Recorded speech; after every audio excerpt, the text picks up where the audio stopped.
take a look at what happened.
Across the UK, on DAB+, on your smart speaker, on your smart TV, and on your side. This is Talk.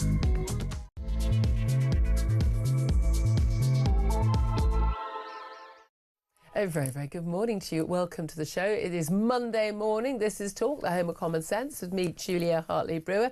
Would have quite happily carried on that heated debate with my good colleague Mike Graham for quite a long time, but no doubt be carrying on that debate with you. So much to talk about since I was last in air on Thursday. I couldn't believe, that it was the Starmer press conference in the Oval Office with Donald Trump was remarkable enough. Then Friday's press conference, just the exchange. They didn't even get to the press conference. It was thrown out before lunch between Zelensky and Trump and J.D. Vance was the most extraordinary thing I've ever seen in the political diplomatic way.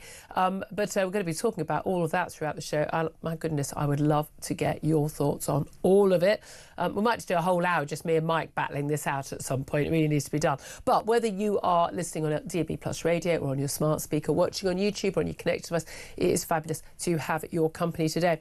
Now, coming up in this hour, obviously, going to be focusing on what is going on with Ukraine. Keir Starmer said Europe stands at a crossroads in history. He's urged other world leaders at that summit in London yesterday to commit to joining a coalition of the willing to end the war in Ukraine. This comes after that Trump-Zelensky, should we say, heated exchange in the Oval Office. The Ukrainian president said he is still ready to sign a minerals deal with the US, but there need to be security guarantees, otherwise it's not worth the paper it's printed on. And he confirmed that he is prepared to step down as president in exchange for Ukraine's membership of NATO. Meanwhile, Keir Starmer has dismissed calls to cancel the offer of a state visit to President Trump after his outburst. Meanwhile, the COVID inquiry, that's back in the news. It's going to start 4 weeks of hearings today, looking into the purchase and distribution of billions of pounds worth of PPE during the pandemic, in particular those VIP lanes where pretty much every single thing that was bought we paid massively over the odds for, and about half of it was completely and utterly useless and unsafe. How on earth did that happen? Didn't, by the way, happen in any other country. So what was peculiarly wrong here? We'll talk about all of that. I'd love to hear your thoughts in particular, well, on everything we're talking about, but in particular after that heated exchange between Trump and Zelensky and indeed Vance in the Oval Office on Friday. What should Keir Starmer do to help Ukraine? Should there be this coalition of the willing? Should there be European massive defence spending increase so they can actually provide a security guarantee to Ukraine? NATO membership? Should we just say, hey, take the deal, take the mineral deal, cede a load of your territory and just keep your fingers crossed, Zelensky, and let's hope that Putin, despite being proven utterly untrustworthy in his entire career in Russia, is this time telling the truth and that he would actually agree to a deal. Whose side are you on, effectively, Trump or Zelensky's? I mean, Trump says it's peace or war.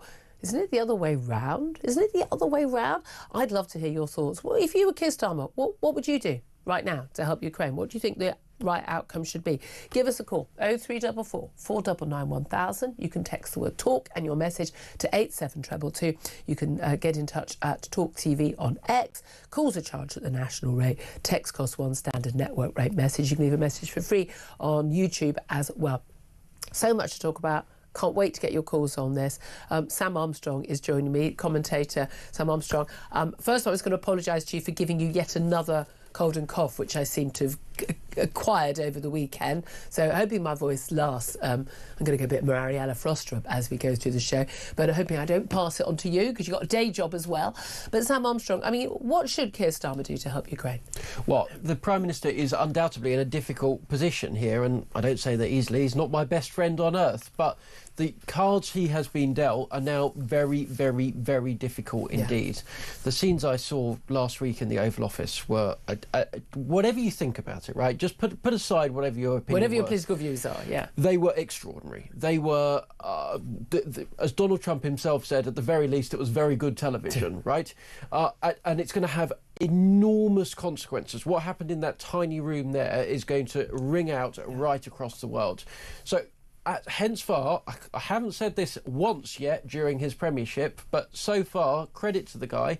Keir Starmer is doing exactly what I would do. He's handling it very well, and kudos to him as he does so. Yeah, that's kind of my view. I thought he did what he had to do on Thursday. A bit of, basically, licking of bottom parts to Donald Trump, the offering of that state visit. Unprecedented, it's never happened before. All of that stuff. He did what he had to do beforehand. You don't want to throw away that, again, frankly, sod a trade deal. Right now, we are not... I just don't think most people who are saying, oh, Trump's right, he's doing the right thing, I don't think they've really got to grips with the reality of what is really happening in Eastern Europe. I don't think they get it. This war over there that doesn't really matter, nothing to do with us not sending our troops to die, etc., etc. Yeah, I can understand a lot of that. Apart from the fact these things have a habit of becoming our problem. And actually, if we acted in 2014 or before 2014, if we acted before 2022 in February with that invasion, I don't think any of this would happen if we'd given more arms sooner, more help sooner. We could have had this over. The economic impact of Ukraine on our country has been far huger than the military cost of having provided the help we needed.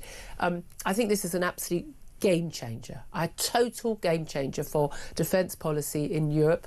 One thing that Donald Trump has done that I do approve of on this front, and as you know, I've been accused of Trump derangement syndrome over the years, not a fan of his in 2016. Glad he lost in 2020, and he did lose in 2020.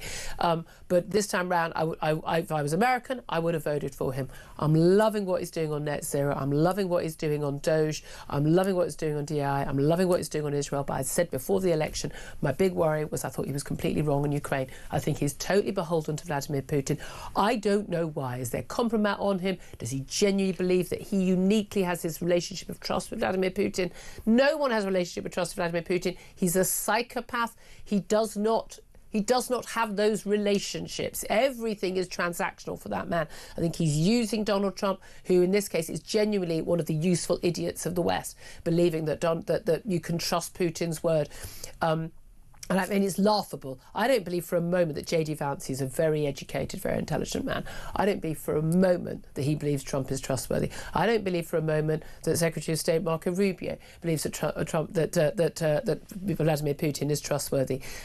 But Donald Trump does, and everyone's going to play along. But the reality is for the Ukrainians, when they're told by Donald Trump, don't you want peace? I want peace. You think they don't want peace? I mean, Zelensky couldn't have made it clearer. Hey, give us NATO membership. That will guarantee security. He thinks, I don't know if the Estonians, Latvians and Lithuanians feel so sure about that right now. But, you know, he said, I'll give up the presidency in return for the NATO membership. He said that again and again. I don't know what bigger proof there is that this is not about Zelensky's ego. It's about saving his country. Yeah, just think for a minute the history, the story of Vladimir Zelensky. He gets elected a year before his entire country is invaded. And he had been warning for some while that this is going on. No, he was 2019, wasn't he? 2019, forgive me. So 2 years before his country had been invaded. He'd been warning throughout that time that this invasion was coming and had been told consistently, you are crying wolf, you are over-egging the pudding, stop doing it. You've got this small issue down in the southeast of the country, we'll help you with that, but this isn't going to happen. And then, when Russia was sabre-rattling, there were bright sparks right across the capitals of Europe and America, including those right now that are still sitting around in Europe, still calling the shots, that are now claiming they're so high and mighty, that said, oh no, you can't listen to what Vladimir Putin says. He's over-egging it. He's just sabre-rattling for his domestic audience. But no, his country was invaded so thoroughly that a column of Russian tanks got within 60 kilometres of the Ukrainian capital, and they were coming for him. They were coming to kill him. And the Americans back then, Joe Biden, who everyone was saying, oh, he talked tough, but he didn't do it. The Trumpers are saying that. His response was, contrary to what the Democrats are saying now, so cowardly that he offered to send a helicopter. Yeah. And what did Zelensky say? He says, forget a helicopter. What I want is guns. I don't need a ride. I need guns.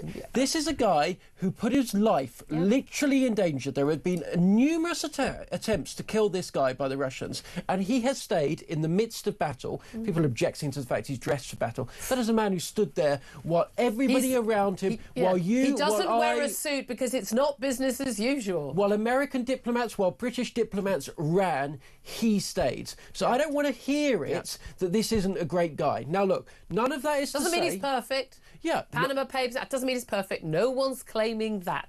Neither was Winston Churchill. Yeah, believe you me. But he is a guy that history has chosen, and he has risen to the occasion. Yeah. And we need to come up with a deal, but let's get out of our heads this idiotic notion. I've seen conspiracy theory after conspiracy theory going around on the internet. Oh, that he was high on cocaine. Just nonsense. Yeah. But also, he's a puppet. It's just abject nonsense. It is ridiculous stuff, and it is obvious where it is all getting pushed from, which is a highly dangerous, highly sophisticated regime that we know, because it is literally run by a guy who was in the KGB, is more than prepared to run influence-style operations right across the Western world, because the guy who's literally the president of the country got his break having done so. Yeah, I mean, the troll farms have been, full blast. They really have, and it's amazing to me how many, again, useful idiots in the West. And I'm sorry, I'm going to include some of my colleagues here at Talk in that. Now, I love that we can all have different views. No one is telling us what to say. We give our own views. But genuinely, a lot of people, their justification, they are basically spouting Kremlin talking points. I know you're going to have a go at me for that. Feel free to. I will take on all comers. 0344 499 1000. Let's play a couple of the little clips, very short little clips, just a reminder. Because I was late for a friend's birthday on Friday night, saying I'm sorry, I couldn't tear myself away from the TV. I couldn't believe what I was seeing, the exchange between Trump and Zelensky, and also J.D. Vance Zelensky. Let's have a little watch and listen to the key moment with Donald Trump. You're right now not in a very good position. You've allowed yourself to be in a very bad position, and he happens to be right about it. From the very beginning of the war. You're not in a good position. You don't have the cards right now. With us, you start having cards. Right now, you don't. You're playing cards. You're playing cards. You're gambling with the lives of millions of people. You're gambling with World War III. You're gambling with World War III. I think the most telling point there is when Zelensky says, I'm not playing cards. It's not a game. And Donald Trump, his whole thing is, it was notable to me, the point at which he got angry in that. And yes, I've watched the whole thing. God, really, I do this for a living, guys. The point at which he got angry was actually when Zelensky was saying, why, basically, paraphrasing, why do you trust Vladimir Putin? Because we did a deal. We've done the deal before. We did it after 2014. We did the deal. And then he came again. That's what he's going to do next time. Why do you trust him? And it was almost like defending the honour of his big mate Putin. It was almost like he'd insulted Melania and he was defending her honour. It was quite the most bizarre thing. But then, J.D. Vance coming in for the kill. Again, this was I thought this was just embarrassing. And J.D. Vance is a very clever guy, and I have to say, I thought this was embarrassing. But this is what J.D. Vance had to say.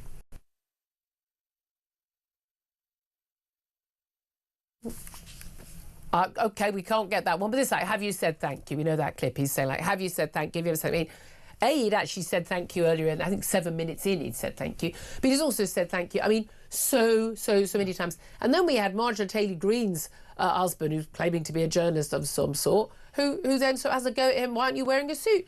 Again, Winston Churchill went to the Oval Office not wearing a suit.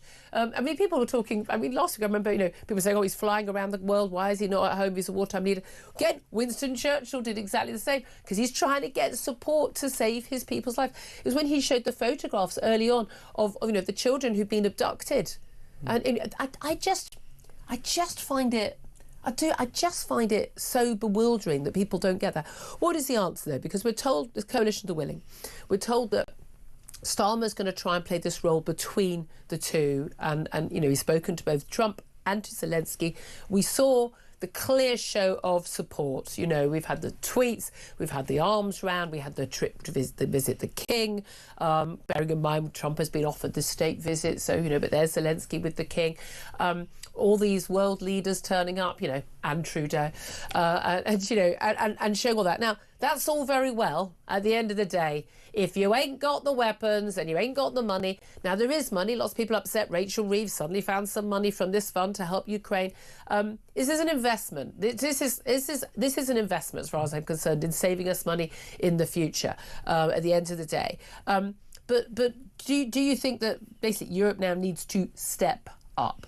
Yeah, and look, let's be really clear. I think actually Keir Starmer has handled this quite well. But if he hadn't been going on to Washington on Thursday with such a begging bowl in the first place, without needing the Americans to sign off his ridiculous, preposterous Chagos deal, without begging for any kind of trade accommodation while he's jumping in bed with the Europeans on their dangerous trade practices, if he hadn't been doing that, he would have been going with a much stronger hand, and we'd be in a much better position right now. But look, in Europe, across the board, we have been tardy on our bills. We have been failing to maintain the standards we should have. And look, we can't make in a year the level of ammunition that Russia makes in a month. Right? You want to know what the problem is? It's that Russian artillery systems can just pound and pound and pound and pound Ukrainian lines all day long, while the Ukrainians can't fire back because we simply have neglected our basic defence base for too long. Now, Keir Starmer last week announced that sort of we're getting up to 2.5% by 2027, but also but only by including this and that, and pension payments and what we're paying to the security services. We need to double our security spending.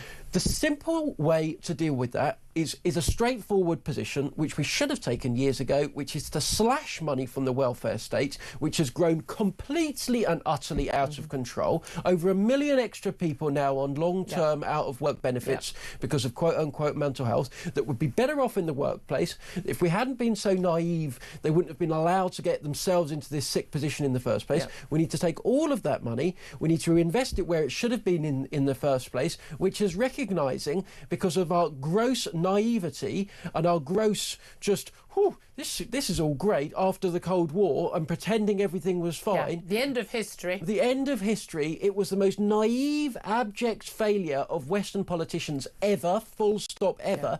We now need to recognise that we are paying down for that stupidity that we've engaged in many years, and we need to start investing 4-5% of our national income in defence. And I mean defence, I mean security. We're going to have to drop the foreign aid stuff even further. Well, we're going to have to drop net zero. I wrote a column in The Sun on Friday. Net zero is the biggest issue. You don't have a manufacturing base if you don't have cheaper and abundant energy. You definitely can't manufacture steel and ships and guns and artillery. But net zero is just emblematic of the whole thing, because it is another icon of just the gross, naive stupidity. It was premised on the belief that all of these countries around the world that frankly don't share our values, China, Russia, Brazil, India to some extent, were going to comply with all of this. Yeah. So was America. What we have just had a wake-up call. We could all go back in Europe to being Celts that sing round fires, that picks at throwing spears That's what the Greens people. want us to do. And the world is still going to get warmer. It doesn't work anymore. It's got to go. All of that nonsense is out of the door. It's got to finish. We need to wake up and realise that wonderful world that we were promised, this Belle Epoque, this era of peace, it's gone, it's finished, it's over, it's history. If we want to survive in this modern world, we're going to have to get tough. It starts with doing the right thing now, drawing a line in the sand saying, no, you don't get to invade European countries, but it means making some big, difficult decisions. Keir Starmer does that, he'll go down in history as one of the great prime ministers of this time. I mean, you and I are no fans of Keir Starmer. Right now he's on the right track. I don't necessarily trust that he's got the steel in his belly. But again, this is not about people being hawks and wanting to go to war. This is about preventing war. This is about stopping war. But you do that by being able and willing to fight a war. That is how it works. Again, I always say to people, compare this to 1939. No, Putin isn't Hitler in lots of ways. I mean, he is very, very similar in terms of his aims. But at the end of the day, you want peace. On what terms? Tell me on what terms. I want to hear from you. 0344 499 1000. Don't know, I'm even reading out the number. We've already got a full board. I'd love to hear more of your calls, so keep on calling. We will get as many calls as we can on throughout the show. Loads and loads of top guests coming on the show throughout, but we want to hear from you first and foremost. 0344 499 1000. This is Talk. We are the home of common sense.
Netanyahu does have a massive problem with right-wing Israeli Zionist zealots. Excuse me, did you just call someone who wants a two-state solution a Zionist? Are you mad? No. Benjamin Netanyahu is defending his people. How dare you, I'm not calling Benjamin Netanyahu. I'm saying he's You're calling him a Zionist. You're not listening to me. No, you're not listening to me. Two-state solution. No, you're not listening to me. He's got some rabid right-wingers who are extremists in the same mould as Hamas.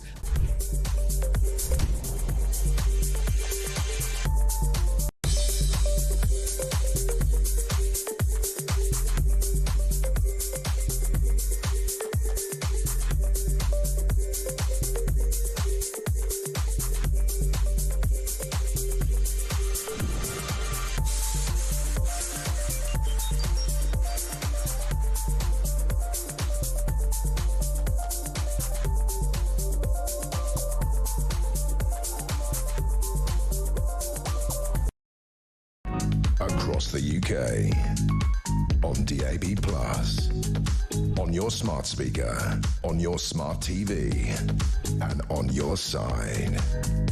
This is Talk. This is Talk, the Home of Common Sense, with me, Julia Hartley-Brewer, and Sam Armstrong, whose voice is more likely to last the show than mine is.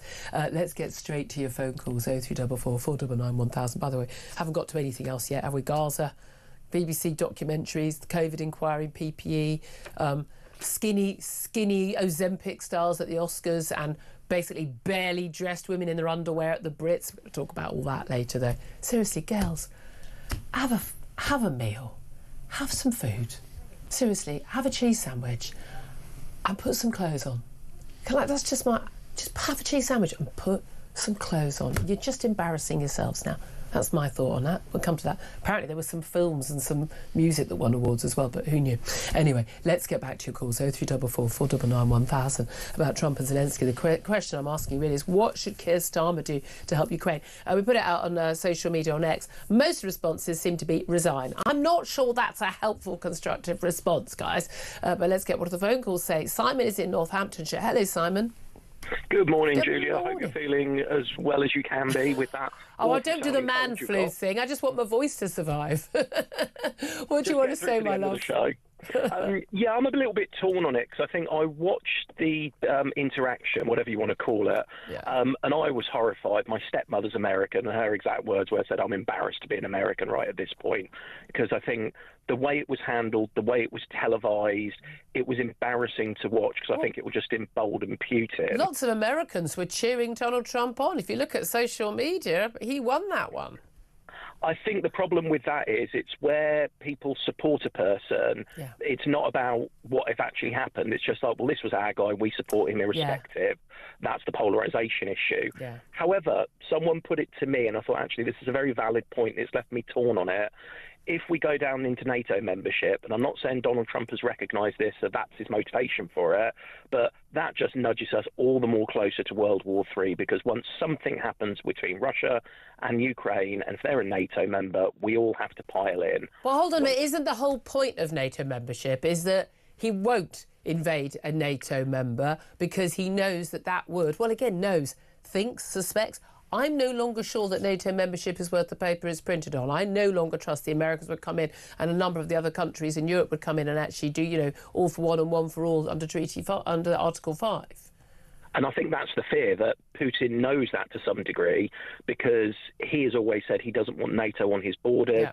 That would give him an excuse to say, well, I'm not invading NATO. I was already at war with this country. You've brought them in.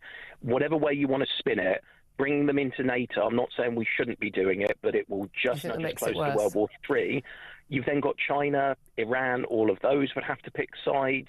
Oh, they've already picked sides. I mean, of course, but this is my thing. What is the leader of the free world? What is the American president, Donald Trump? And by the way, people accusing me of Trump derangement syndrome. I've backed him on Israel, on DI, on net zero, on Doge. I mean, I've been really supportive of stuff he's done since he's come into office. In no way am I just like anti-Trump on that way. On this, I always knew it was going to be a problem. I'd hoped he would see sense and it was just an electioneering thing. But actually, when it came to realpolitik, he would understand the plight of Ukraine. But he was voting with Russia and Iran and China, was it twice at the UN last week? I mean, I'm sorry, that's appalling.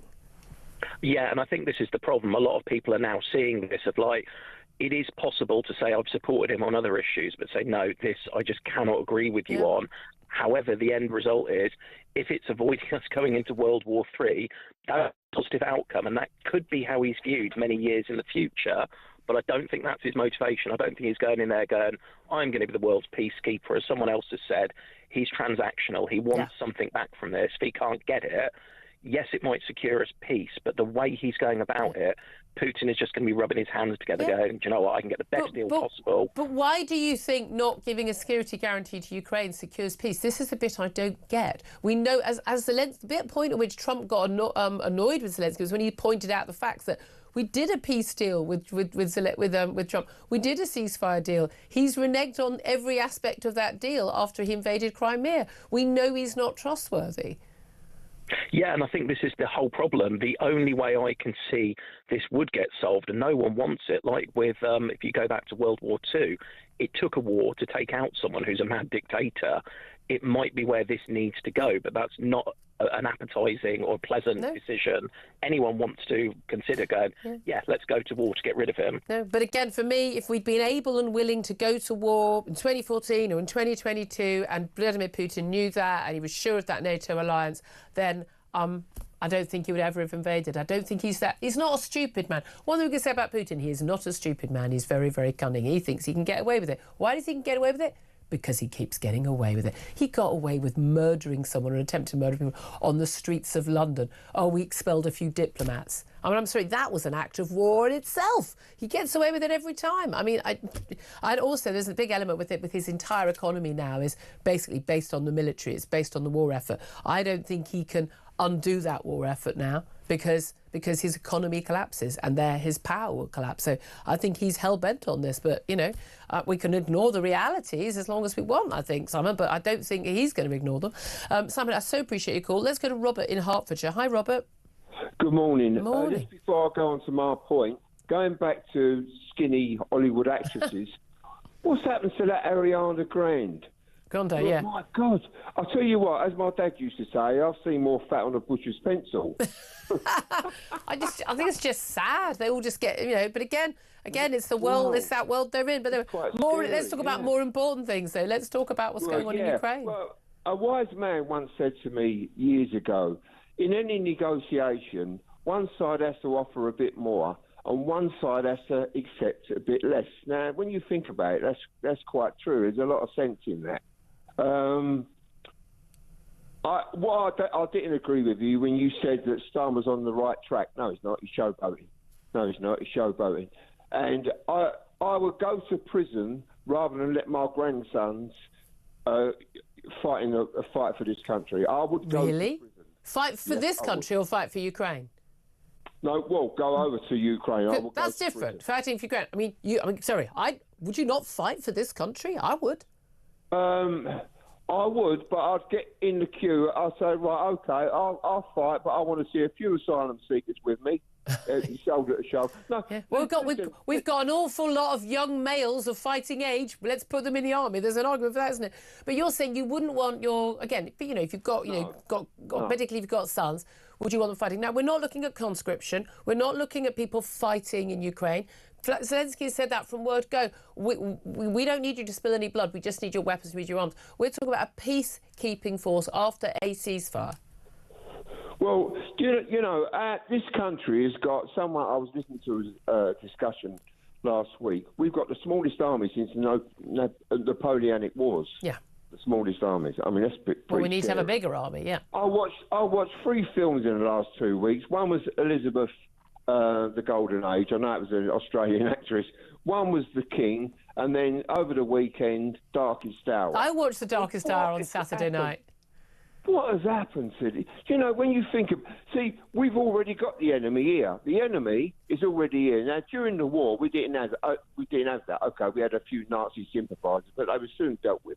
But we've actually got the enemy is here. Yeah, but a lot of that is deliberate. That is work by Putin, by China, to undermine us from within, and we've allowed it to happen. It's insane. Look, time is against us, Robert. I'm going to have to go, but I so appreciate your call. Thank you very much indeed. We're going to take a quick break. Then we're going to be hearing from the chairman of Republicans Overseas UK, Greg Spencer. He's very much defending Donald Trump. Interesting, though, he was not a Trump fan, as you'll remember, head of the Republican primaries. But I'd love to hear what he makes of where we go right now, and what does he think that Keir Starmer should do to help Ukraine. Do give us a call to have your say. 0344 499 1000 is the number to call. This is Talk.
across the UK.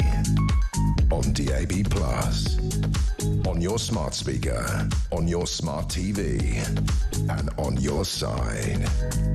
This is Talk. Very good morning. Welcome back to the show. 10:35 is the time. I'm Julia Hartley-Brewer. Sam Armstrong is still with me. Just before we go to our next guest, time now to find out if you could be in with a chance of winning £25,000. Time's running out to get involved in our 25 grand competition. Here at Talk, we're giving you the chance to win this life-changing amount of money for 2025. So what do you need to do to get involved? All you have to do is text the word prize to 83338, or you can enter by post. It's as simple as that, but time is running out. Once again, to get involved, just text the word prize to 83338, or you can enter by post. 18 plus, UK excluding NI. Enter by SMS for £2 plus one standard network charge by 11 p.m. on March the 3rd, 2025. Or send your name, email and contact number to £25,000 cash competition, PO Box 3190, Colchester CO2 8GP, to arrive by 5 p.m. on March the 6th, 2025. This is a News Broadcasting Network promotion. Full terms and conditions at talksport.com. Well, good luck, everybody. Today is the last day of the competition. You've got a bit of time to get those applications in by post, but lines close at 11 o'clock tonight. So very, very good luck. Right, let's get straight to my next guest, Greg Swenson. He's chairman of Republicans Overseas UK and joins us to talk about, well, you know, that meeting in the Oval Office, that big summit yesterday, and what happens next when it comes to Ukraine. Very good morning to you, Greg. Good morning, Julia. Great to be here. Thanks for joining us. Just first of all, what did you make of the Oval Office exchanges, not just between Donald Trump and Zelensky, but also J.D. Vance and Zelensky? I thought that, generally speaking, everything was great for 40 minutes. And then in the last 10 minutes, it really blew up. I thought, look, you have to expect a little bit more theater, a little bit more drama from this president. He's not a politician. He's not a trained He is a diplomat. politician. Everyone's got to stop saying he's not a politician. Okay. He's a politician. Okay, Julia, okay. Well, how about I reword it for you then? He was not a politician until 8 years ago. Okay, so he's not a lifer politician like a lot of the people in Western Europe who go to university. I'm getting to that. And so I'm not excusing anything. I think it's refreshing. I think it's fantastic that this president is a little different and is a little unfiltered. However, every once in a while with that, you get a little bit of fireworks. However, but Zelensky was out of order. Zelensky had a lot of missteps, a missed opportunity. I thought he was arrogant. I thought he kept poking the bear. It was a mistake. And especially in contrast to the way the prime minister and the president of France, with Macron in on Monday and Keir Starmer in on Thursday. In contrast, Zelensky was a loose cannon. Well, exactly. The thing is about Macron and Starmer, they're not being asked to give up 20% of their country, so is it slightly less at stake for them than there is for Zelensky? It was very clear to me, as you said, it went very well for quite a long time. But the point at which it started going wrong, when Donald Trump got angry, was when Zelensky questioned why he thought that basically Putin was trustworthy, given that he said, you should want peace, you should have peace. Well, yeah, we did do peace. We did a deal. We did a deal after the 2014 invasion of Crimea. And Vladimir Putin has reneged on every aspect of that deal. It was when he actually presented Donald Trump with facts, as opposed to some nonsense that he's seen on Twitter or X, a Kremlin talking point, that Donald Trump got angry. Would you say it was refreshing and fantastic? He totally humiliated a wartime leader. He's called him a dictator. He won't use that word about Vladimir Putin, who is literally a dictator who kills his opposition leaders. I mean, I thought Donald Trump was embarrassing. I thought it was genuine. I mean, it was an embarrassment to your nation. And you know, I've been very supportive of lots of the things that he's done. So this isn't TDS. This isn't Trump derangement syndrome. I thought he was ignorant. I thought he was a Putin's useful idiot. He's either being paid by Putin or there's some other compromise on him, because nothing else explains that attitude that Putin is a man he can do business with. No one can do business with Putin. He's a psychopath. I think I can explain. I distrust Putin. We all distrust Putin, and I'm quite sure Trump says he trusts him. Well, right now he's saying that as part of the process to get him to the table. This is why Peter Mandelson, who has always been quite the critic of President Trump, the UK ambassador to the US, said on the Sunday shows yesterday, take the deal. This is the only one. And so it's not a deal, Julia. But it's not a deal. Zelensky said it. Zelensky's made it clear he needs to have a security. Giving away mineral rights doesn't provide any security. That's not a deal. Getting investment into the country that gets the United States more involved in the country is a smart thing to do. And but so that's no why Mandelson thinks it's smart. That might come, but that's not something they want to talk about. But I'm saying it's not a deal. It's not a deal without security guarantee. Why? The president. Oh, Greg, sorry. The line's a bit bad. Can we try and reconnect with him? It very well could be a deal. Oh. I get it. Right. No, sorry, Greg. I think we've got you back. Sorry, you kind of went a bit robotic for a minute. We've got you back. Carry on. Yeah. All right, that's my new look. So I think, look, this is all a process, right? So we've got it. The most important thing is getting Putin to the table. It might not be polite. It might not be palatable. We all dislike him. We all dislike the fact that he invaded Ukraine. Donald Trump doesn't dislike him. Oh, yeah. Yes, he does. Absolutely. But he doesn't think it's productive right now to be name calling. And this is from the guy who's great. But he name called Zelensky. Julia, just give me I was just getting to that. Okay. So give me a chance to finish. So look, he doesn't think it's productive to call out Putin right now because there's a great risk. And listen to Marco Rubio, who I thought was pretty good yesterday. Listen to the Secretary of State. There is a great risk that this doesn't amount to anything. Okay. If Putin doesn't come to the table, then this is a failure. But we think it's worth trying. So the last thing we want to do right now is antagonize Putin and force him away from, or basically convince him not to come to the table. If we start calling him names, if we start abusing him, which he deserves, don't get me wrong, but this is not virtue. But he doesn't need. No, he doesn't need to be abused. I don't need Donald Trump to be calling him names. I don't think he should be calling anybody names. I just think he should just be. If he wants to be an honest broker between the two, that's fine. But if without a security guarantee, saying I want a load of money, he spouts abject nonsense and lies about how much aid America has given vis-a-vis Europe. He likes to use. He likes hyperbole. Greg. No. There's hyperbole and there's outright lies. How about this? We go back to the model prior to Trump taking office on January 21st. Who's going to beat the Russians right now? Germany? I don't think the UK could. The Americans could tomorrow if they wanted to. Of course we could, but there's no appetite for boots on the ground in a foreign war. And so all this virtue signaling for 3 years, I'm behind Ukraine. Yeah, we all love Ukraine. We really do. But nobody's willing to fight for them.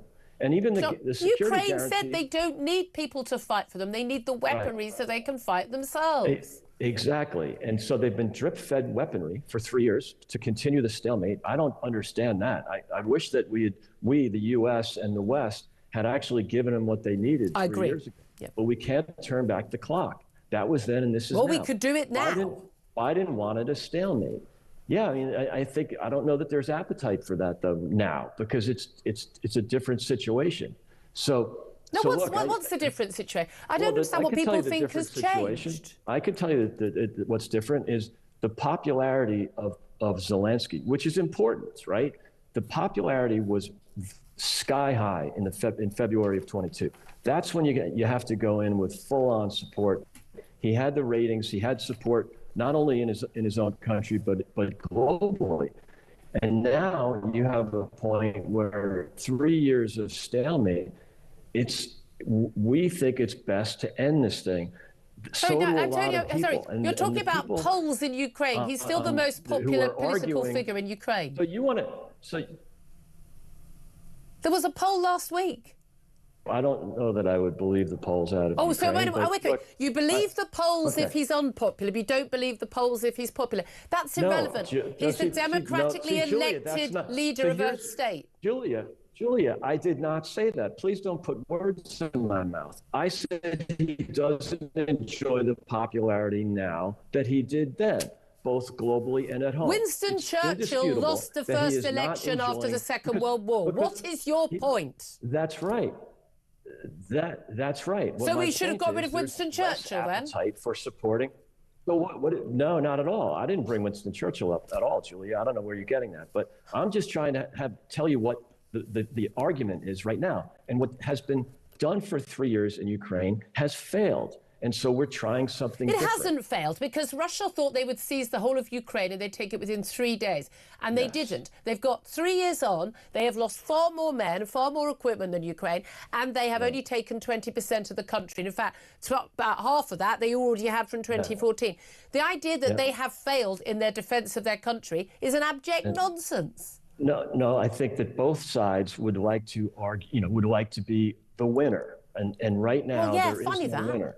So, and so right now there is no winner. There's no end in sight. It just becomes another year. I heard a lot of proponents over the weekend arguing, hey, let's try it for another year. I think Russia's weakening. Remember, Putin doesn't care about his own countrymen dying. He'll even wave in some North Koreans for cannon fodder. So, this is not an outcome that anybody wishes for. There's really no great outcome. And again, that's why the ambassador, Peter Mandelson, yesterday was saying, take the deal that's on the table. This is the only. Yeah, right by now, all accounts, he wasn't speaking with the authority of the Prime Minister's office and was that's true. going a bit rogue. The Prime Minister. I thought the Prime Minister did a great job. What about if we have the Europeans? What if the European countries step up, start spending, carry on supporting, even if America walks away, carry on supporting Zelensky? What do you make of that? I think it would be great if the Europeans did that. This is one of the outcomes that I think the president is striving for, is that the Europeans doing more to defend not only Ukraine in this situation, but defend themselves. And so I think that's a great outcome. If they finally do it, if that meeting yesterday is the moment where finally the Europeans decide to take their defense and security seriously, then great. By the way, I don't include the UK in there. The UK has maybe it's not adequate. I don't think U.S. defense spending is adequate either. But the U.S. and the UK are for the most part, the real leaders here. And the big economies of Europe are complete failures in terms of defense and security. I mean, Italy and others are absolutely, and Germany, disgraceful. I have to say, we're nowhere near where we need to be. Greg Swenson, thank you so much. Thank you for persevering through some of those that connection problem. Chairman of Republicans Overseas UK, Greg Swenson, thank you for that. Sam Armstrong, it's amazing how many people are sort of kind of taking this line from Donald Trump and this whole this whole defence of Donald Trump constantly. Well, he doesn't really mean what he says. Well, you know what? Words do matter. Do you know what? I've gone through the last 5 years when it was the other side saying, actually, call a spade a spade. Yeah. Biden should stand up and show some strength. And do you know what? I'm going to hold Donald Trump to exactly the same standard I've held all of my political opponents. He's a guy I agree with. I mean, I thought J.D. Vance is somebody I like. Yeah, I really admire him. I was disgusted by his behaviour on Friday. I have watched J.D. Vance's kids for him. I've spent that's a whole new development. I've spent time with his wife. I think he's a great guy. I think he's going to play a big role in the future of conservatism around the world. But his conduct in the Oval Office was wrong. It was wrong. Now, that's not to say that he can never do anything good ever again, but it was wrong. And people have accused you, I'm sure they'll accuse me, of Trump derangement syndrome. But that goes both ways, right? That means that don't hold him to a higher standard than you hold everyone else. Judge him on his results. But yes, when he's acting out of line, when he's getting stuff wrong, I'm going to call him out. Don't hold him to a lower standard, indeed. 10:49 is the time. Still want to hear your calls, 0344 499 1000. Up next, I'm going to talk about the COVID inquiry. Then did a new model. This is all about the PPE procurement process, those VIP lanes, and why we ended up with a whole load of PPE that didn't work and cost an absolute fortune. Didn't happen in other countries, so what went wrong? We'll talk about that up next. This is Talk.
across the UK.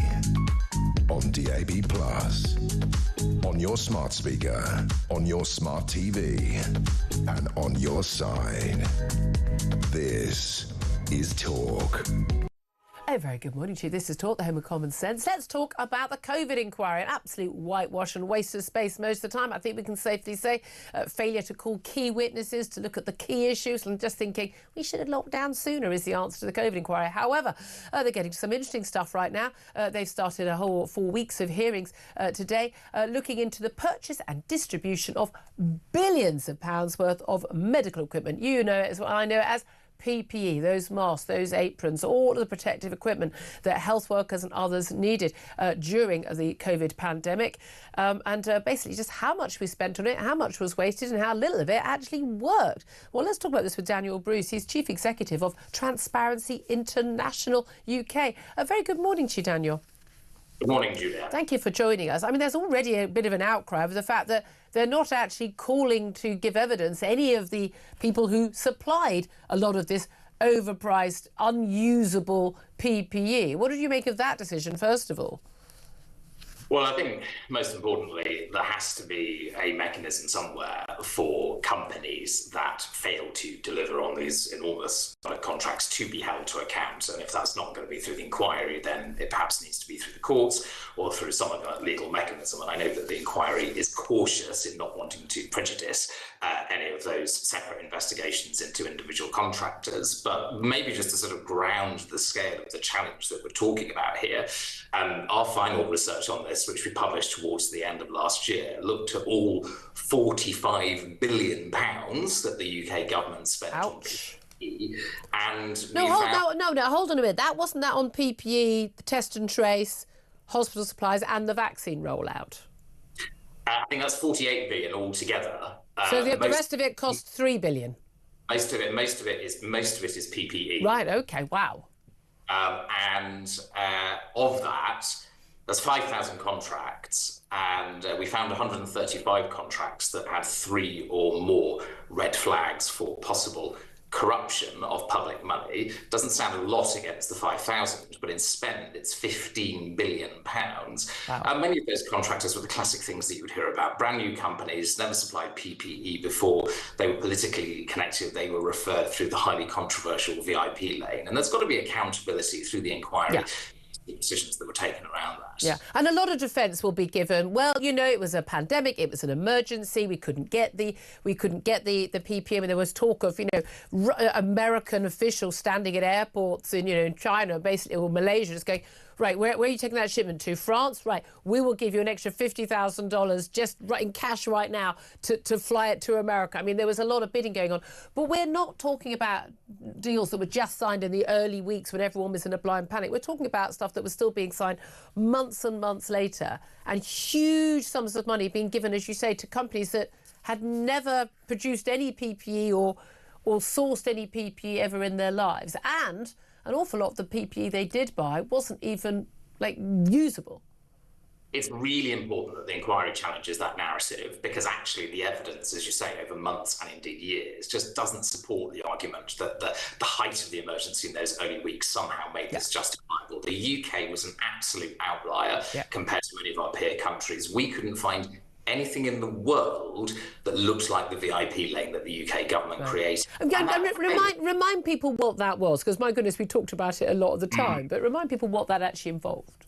Well, briefly, the kind of normal framework supply chains for PPE quickly collapsed as the UK was trying to stock up at the beginning of the pandemic. And so the government's response was to set up this, first of all, a call to arms for basically going out to market and saying, tell us what you've got and how much you want for it. They got overwhelmed, and so they created this triage channel that allowed those offerers of PPE who were connected to ministers or senior officials or members of the House of Lords, all of them in the Conservative Party of government at the time, to have their offers fast-tracked. It didn't work. Two statistics, which are really important here. All of the PPE that was bought through that high-priority lane was 80% more expensive than PPE that was procured through other channels, and half of it was not fit for purpose. £1 billion had to be written off. And are we talking about corruption by those MPs, by those ministers, by those who Tory party donors or whatever who passing? Because at the time we were told this was just a way of hey, I'm an MP for this local constituency and I've got a factory in my constituency and they say they can make PPE and I can call this for hotline and get them a contract quickly. We can save lives. That was how it was billed to us, wasn't it? All international best practice around how you spend public money wisely does not allow you to put the politicians in charge of triaging procurement. Funny that. Yes. But also the most basic checks on a company and the people who are directors and things like that. But I mean, stuff that cursory 10-minute checks we're not talking about 3 weeks of looking into their backgrounds. We're talking cursory checks weren't done. No, and some of the worst examples we found in our research, there are some contracts that have got 8 or more of the 14 red flags that we tested. And maybe you've got a political donor who's just set up a brand new company who sells stuff at overinflated prices and then fails to deliver. Those things should have been caught by the system. And again, the UK is an outlier. It should have spotted these things. And have we got any of that money back? And has anyone been prosecuted yet? There's one criminal investigation ongoing. Well done. So I can't talk about that. There's various litigation behind the scenes that the Department of Health, through its lawyers, are trying to claw money back. It's a long-winded process, and I think it's in the public interest to try and conclude some of that as early as possible. Because another challenge here is that whilst that's going on, a lot of the unusable PPE is still sitting in warehouses and container units, and the public purse is paying for the storage of it. Brilliant. We're paying for stuff that was no use, we overpaid for, that we can't use ever. Absolutely. I mean, it's almost like having these people in charge doesn't work very well, does it? Daniel Bruce, I so appreciate you joining us. Great investigation that you've done, the Chief Executive, Transparency International UK. It is quite bizarre. We're still paying for that. Again, that's 48 billion quid, or sorry, 45 billion quid of stuff that is absolutely wasted. Think what that could be spent on. I mean, God, we could give away way more military bases to Mauritians for that, couldn't we? Be a bargain. Anyway, this is Talk. We are the home of common sense. So much coming up. Do stay tuned.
Across the UK, on DAB+, on your smart speaker, on your smart TV, and on your side. This is Talk.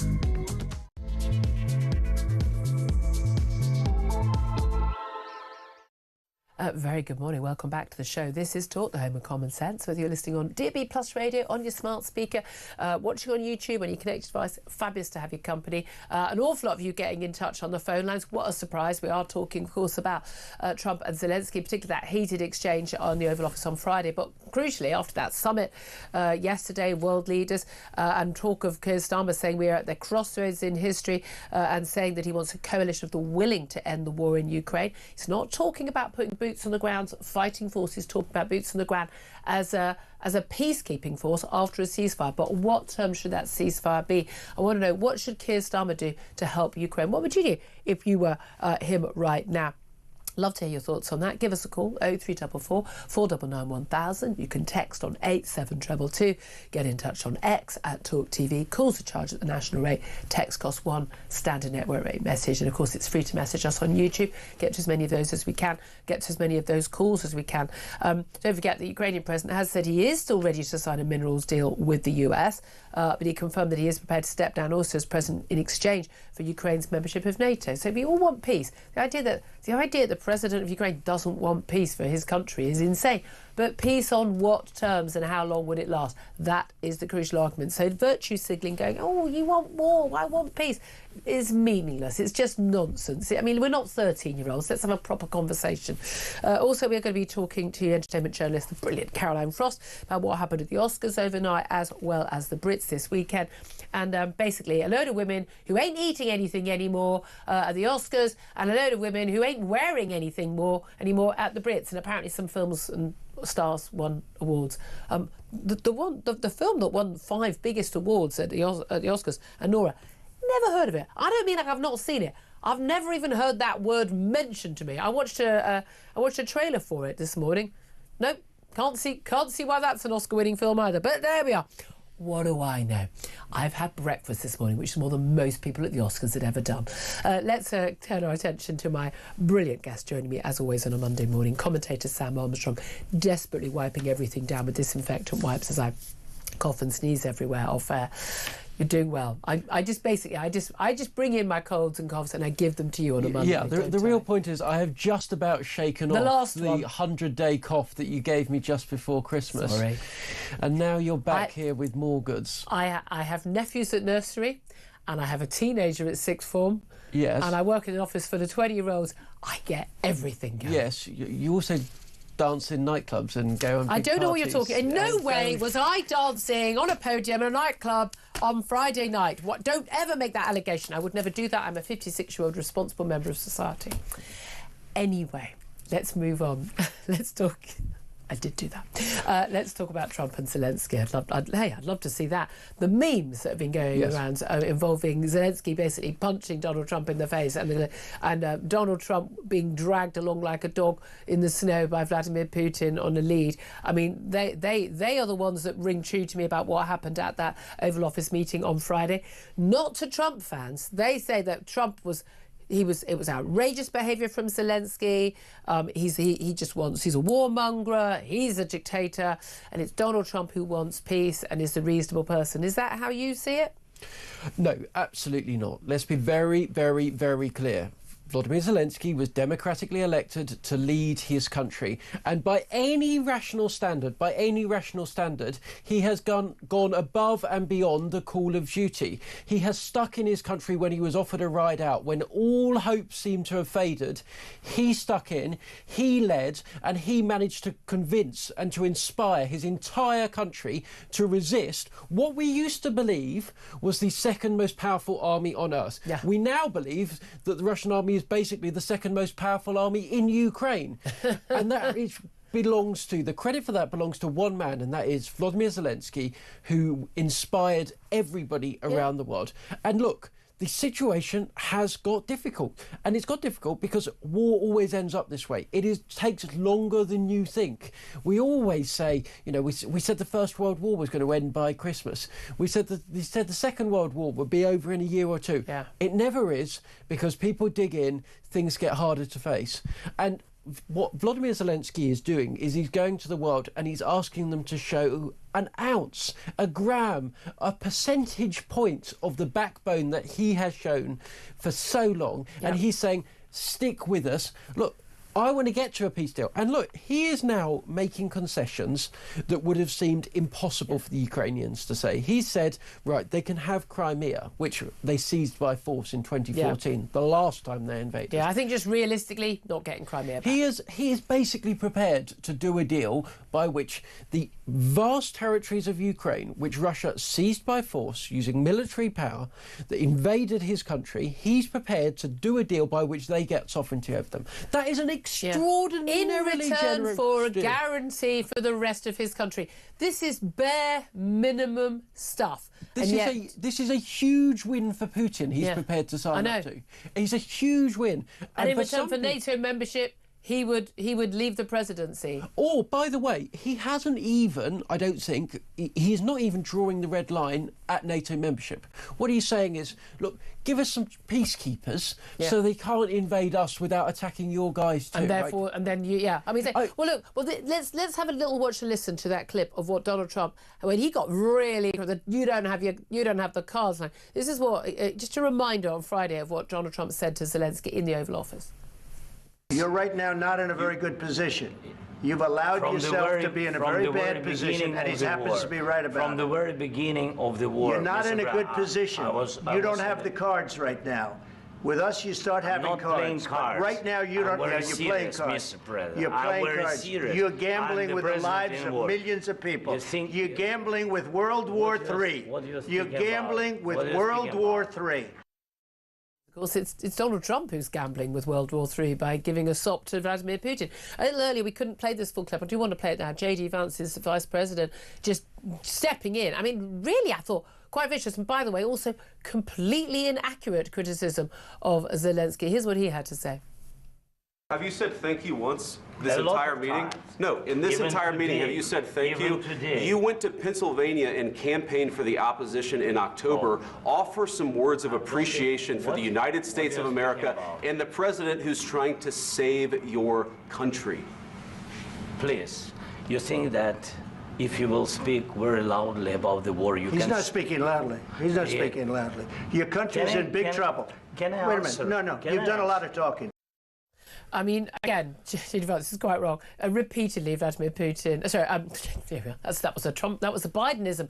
Zelensky has thanked the American people, thanked Joe Biden. He has thanked Trump. And that earlier in that meeting, he had said thank you. I mean, it's just a load of nonsense. And then we had this idiot guy married to Marjorie Taylor Greene, who's utterly insane, saying, you know, why aren't you wearing a suit? This is outrageous. No one seemed to mind when Winston Churchill didn't wear a suit. I tell you what, King Charles didn't mind when he didn't wear a suit to meet him yesterday. But just be clear, that bloke was wearing a cheap polyester, ill-fitting, bright blue suit.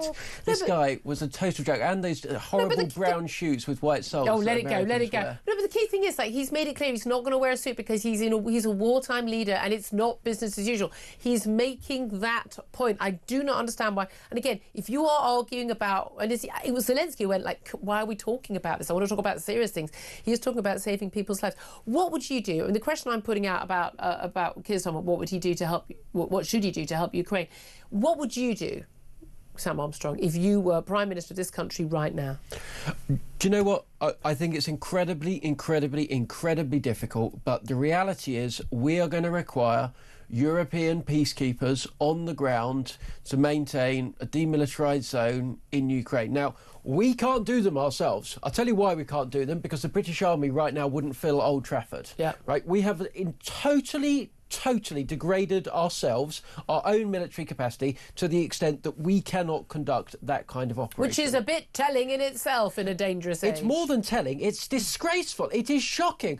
Politician after politician has come on this channel, a number of other channels, and talked tough on defence for the last 20, 30 years, while all the time allowing the basic function of our national security to be evaporated before our very eyes. We have sold out our soldiers who live in appalling accommodation with mould up the walls, worse than council estates across this country. We have allowed ourselves to get rid of our ships, get rid of our tanks, get rid of our artillery. We have a parlous situation in which we can no longer defend ourselves. So they need to come on here and apologise as far as I'm But also concerned. it's the idea that British politicians will say again and again, well, you know, the thing is we don't, you know, we can't do it on our own.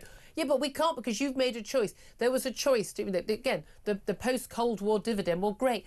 But, I mean, I don't know how many years I've been on air on this station where I've had military experts come on and basically say, we are facing a much more dangerous age. We've seen that. And they say, well, you know, we're not quite sure whether we can deter Vladimir Putin. Well, you haven't even tried because he hasn't been deterred. He has got away with everything he's ever done. There is no punishment. Oh, the economic sanctions. Oh, you have to sell your oil and your gas to India and China. Oh, and when you sell it to India, they then sell it back to us and we're buying it anyway. Germany needs to step up. They're still importing huge amounts of Russian gas.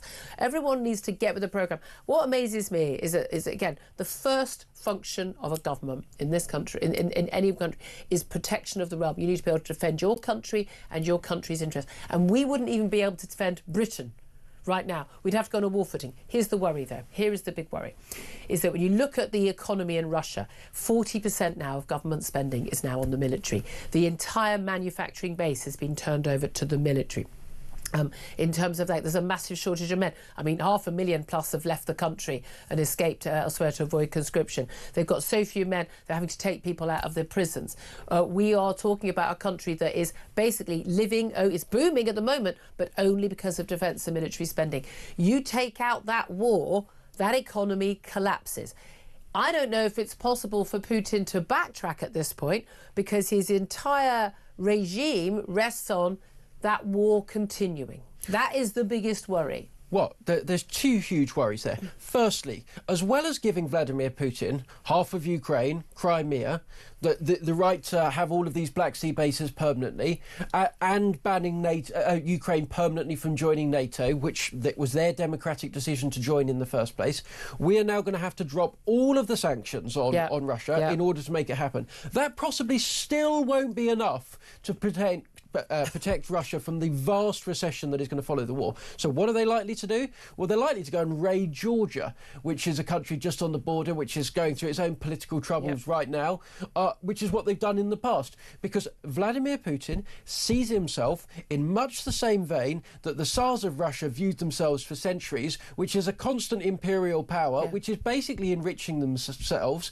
by constantly invading all of its near neighbours. This isn't new, by the way. This isn't new thinking. There was a thing in America called the Long Telegram written back that predicted the entire Cold War on the basis that this is what Russia has done for centuries. It goes around invading its near neighbours until such a stage as it all falls over, and then the cycle starts all over again. And there's a lot of just geographical reality here as well, in terms of this long basic plain between basically, Belgium and Moscow. I mean, that's the reality.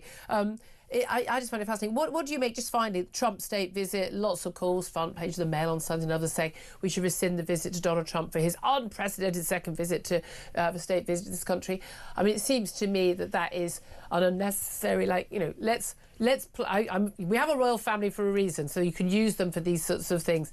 If that is a way of sweetening things for Donald Trump and keeping him happy, keeping him on side with us, that's, I think, something we should do. Would you cancel that state visit? Absolutely, categorically not. Okay. Donald Trump is, for all of his flaws, an ally of ours. He is involved in the protection of this country, right? We rely on the Americans for our nuclear deterrent, for so much of our national security. If he wants to go and visit the king, he gets to visit the king. He's a huge ally of us. And the way you win over Donald Trump... Look, I don't like what he did, right? I thought what he did was wrong. I thought what he's done on a bunch of other stuff was right. But if you want to persuade him, even on that point alone... bring the guy in, persuade him, you catch more flies with honey than vinegar. Absolutely. Now, in the last half an hour or so, Zelensky has posted a tweet. Remember, loads of tweets over the weekend thanking everybody for their help and their support. He's tweeted, Ukraine is fighting for the normal and safe life it deserves, for a just and reliable peace. We want this war to end, but Russia does not and continues its aerial terror. Over the past week, more than 1,050 attack drones, nearly 1,300 aerial bombs and more than 20 missiles have been launched at Ukraine to destroy cities and kill people. Those who seek negotiations do not deliberately strike civilians with ballistic missiles. I mean, ta-da, yeah. To force Russia to stop its attacks, we need greater collective strength from the world, strengthening our air defence, supporting our army and ensuring effective security guarantees that will make the return of Russian aggression impossible. This is what we must focus on. Justice must prevail. We believe in the power of unity and we will certainly restore lasting peace. I mean, this is really basic stuff. Who knows whether Trump's going to be convinced by this. I'd love to hear your thoughts. Give us a call, 0344 499 1000. Talking of another war, which Israel is on the right side on, and again, I find it utterly perplexing how so many people can be on the right side of what's going on in the Middle East, but on the wrong side of what's going on in Ukraine. But Gaza, Israel have agreed to a proposal for an extension of the ceasefire deal. They have more hostages released. I have to say, I find it so painful, the idea that we'll have 3 live and 3 dead hostages at this time. And then we know that these men and women are being starved to death. We are talking about drastic conditions in those tunnels. But Hamas have rejected the extension of the ceasefire deal. It's almost like they don't want peace for their people sometimes, isn't it? But Israel's now cut off all aid, no aid going into the country. I'm like, well, fair enough. It's up to Hamas, isn't it? If they want peace, they'd allow it.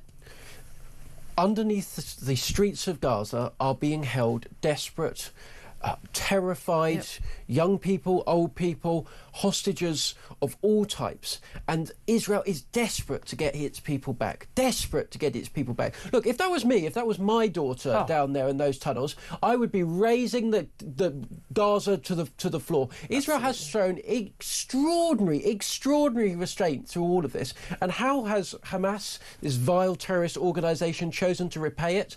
By staging these heinous scenes in which mentally unwell, developmentally challenged young Israeli hostages are paraded through the streets, being thought that they're being brought out to their execution, and making theatre out of this. And of babies in their coffins when they've been strangled to death, according to Israeli pathologists. It gets hundreds of convicted terrorists back in exchange for every one of these innocent hostages. Who, by the way, seem to be, it's again, so much the people, the BBC, you get this moral equivalence, like, oh, they've returned these prisoners in terrible condition. I mean, you're talking about, this man he's the longest held prisoner. Yeah, because when he was a teenager, a 17-year-old, he raped and murdered someone. That's why he's been in prison. And just one last point on Israel cutting off all aid. Gaza doesn't just have one border. It has another border into Egypt. There are 7 walls between Egypt and the Gaza Strip. Why? Because Egypt, another Muslim country, wants absolutely nothing to do with these people, and it's not letting in any trucks just as much as Israel isn't. Absolutely. Look, just finally, I do want to ask you about this controversial BBC Gaza documentary that has been pulled. It's now emerged that the BBC's most senior news boss actually watched this documentary 3 weeks before it got put out, which I'm on air. This is Deborah Turner, Chief Executive of BBC News and Current Affairs. She watched it, Gaza, How to Survive a War Zone, and basically didn't clock, interestingly, didn't clock the continuity issues, like the kid had different haircuts on the same day and wore 3 different pairs of shoes in the space of an hour or 2. Again, I mean, just things like that. And again, it's minor stuff, but it'll make you go, hold on a minute, can we trust this as a piece of news reporting? But the fact, crucially, that this was the son of a Hamas official, a Hamas minister. Payments were made to this son's sister and mum, but like, no money's gone to Hamas, which of course would be illegal because they're a prescribed terror organisation. 400 grand this cost. 400 grand. This woman's job is untenable. She's got to go, right? She is paid hundreds of thousands of pounds a year in order to run of our money in order to run a news organisation. Instead, not just in this film, but particularly in this film, she has allowed the BBC to be used as a propaganda unit of a terrorist organisation. We now learn that they may have committed a literal terrorist offence corporately as the BBC. Not to mention, time after time after time after time again, we see BBC articles having to be removed because they breach basic editorial standards, and the bias is always in one direction. But also, here's the crucial thing. I'm not allowed to talk to a kid. As a reporter, a news journalist, I can't go and talk to a kid, right? Even in a war zone, you'd have to get permission. You guys, you can't send BBC people in because Hamas controls everything. You'd have to ask me, who is this child? Can we have the identity of this child? But told they didn't know it's a Hamas official. But if you just ask for the identity of the child, you could look him up. It's all on Google. They don't hide their identities, by the way, of the cameraman who cheered on and celebrated the massacre on October the 7th. It is just utterly extraordinary. And again, heads have to roll. 11:22 is the time. Welcome to give your thoughts on that. A lot of you got in touch last week about that, but mostly wanting your calls today about what should Keir Starmer do to help Ukraine. Maybe you think nothing at all. Maybe you think he should act. Should he cancel that state visit for the King if and when it ever happens? Love to hear your thoughts on all of it. 0344 499 1000 is the number to call. We'll get to your message. We'll get to your calls up next. This is Talk.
Netanyahu does have a massive problem with right-wing Israeli Zionist zealots. Excuse me, did you just call someone who wants a two-state solution a Zionist? Are you mad? No. Benjamin Netanyahu is defending his people. How dare you, I'm not calling Benjamin Netanyahu. I'm saying he's You're calling him a Zionist. You're not listening to me. No, you're not listening to me. Two-state solution. No, you're not listening to me. He's got some rabid right-wingers who are extremists in the same mould as Hamas.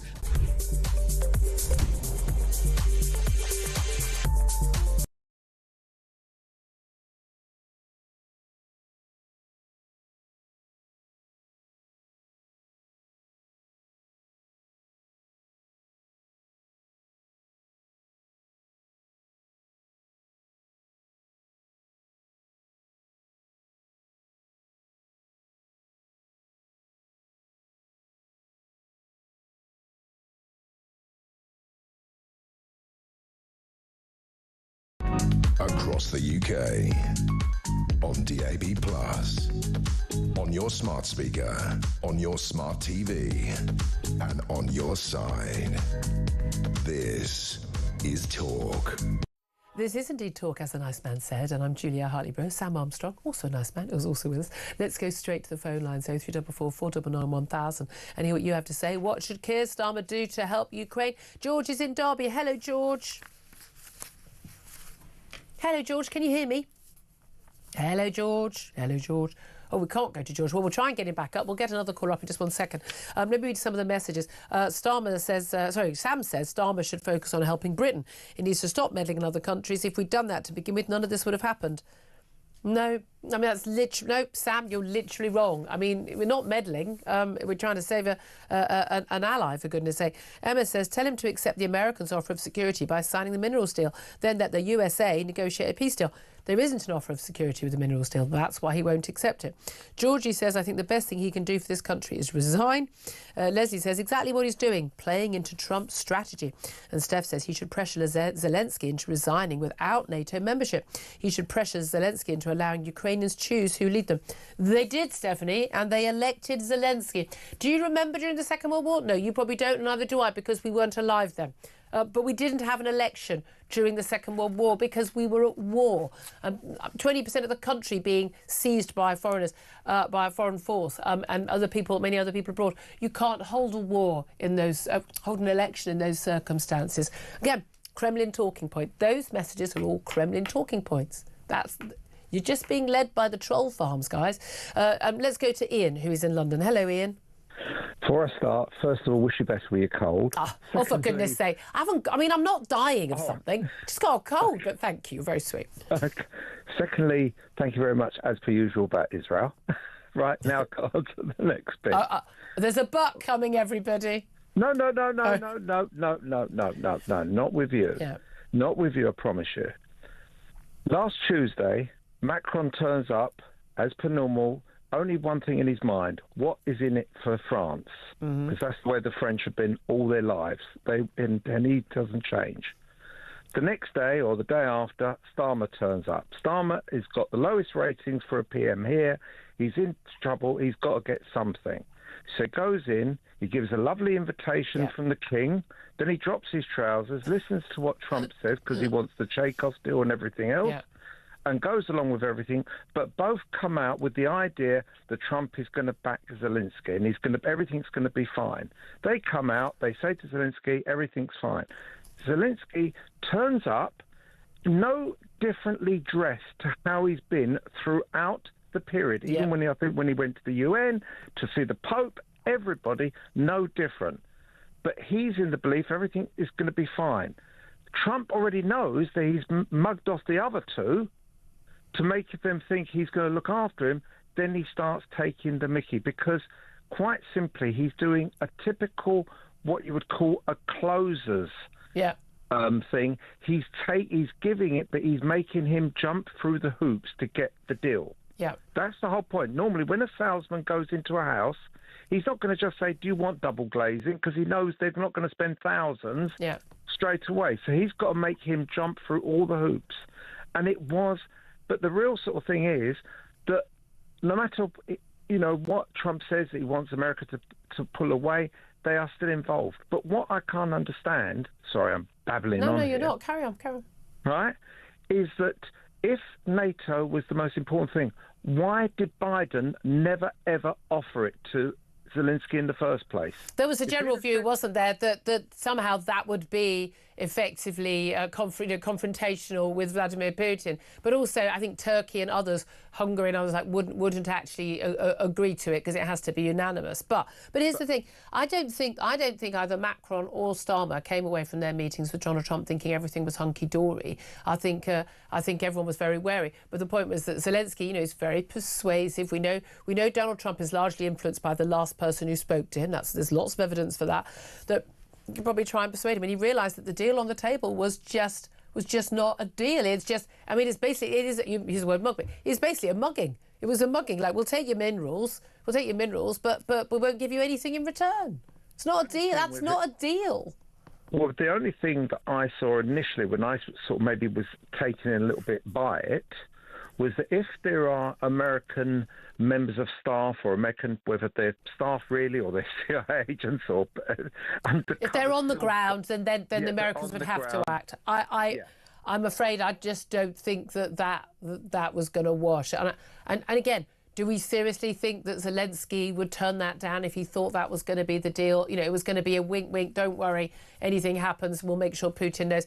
When you've got Donald Trump basically saying that Putin is completely trustworthy, he's a man who's not a threat, and you should do the deal. I don't see how you could possibly accept that deal. Ian, so appreciate your call. Thank you very much, indeed. Let's go to Joe. He's in Essex. Hi, Joe. Hi, Julia, how are you? Very well, sir. What do you want to say? Well, I'm really here, and I'm not one of those people that's very hard on either side of it. Joe, can I stop you, my love? It's got a really unclear line. Can you, I don't know, step to the left or the right? Often these random things work. I don't know. We can get a clearer line. Not much better, no. OK. Oh, darn, we're going to have to drop it. Can we squeeze another call in now? I'll go to a couple of other messages before we get to another call. But, Joe, we'll try and get you back on in the next hour. There's another, don't imagine this is another Joe. Starmer should cut all funding to Ukraine. John says, not a thing, not our business, never was. Anthony says, keep his nose out. Nothing, absolutely nothing. It's not our war, says Carol.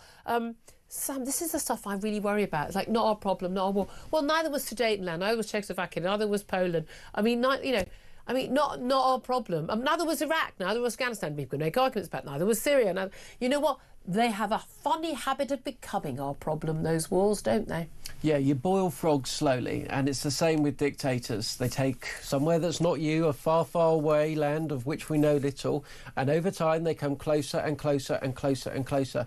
And people like Putin won't stop until they are forced to stop. This is a guy who was in the KGB in Eastern Europe. He was pulling out people's fingernails before he was barely out of short trousers, right? This is a psychopath. And the only way you deal with a man like that is by forcing him to stop. Otherwise, he's just going to keep going. The only thing he understands is force. Let's go to Andrew, who's in Hertfordshire. Hello, Andrew. Good morning, Julia. Cracking show. Well done on the Israel stuff. You really are a shining voice in relation to that. You're very kind. I think we're just trying to say what we think is right on this show. But where are you on Ukraine? So if you look at it, you know as well as I do, historically, it's always women that suffer. Those Russian soldiers went in... Hold on a minute. I don't know many people whose grandmothers were killed in the Second World War. No, I'm talking about this one here. The Russian soldiers went in and they raped and murdered women on the Ukrainian border. And that's what Trump doesn't want to realise.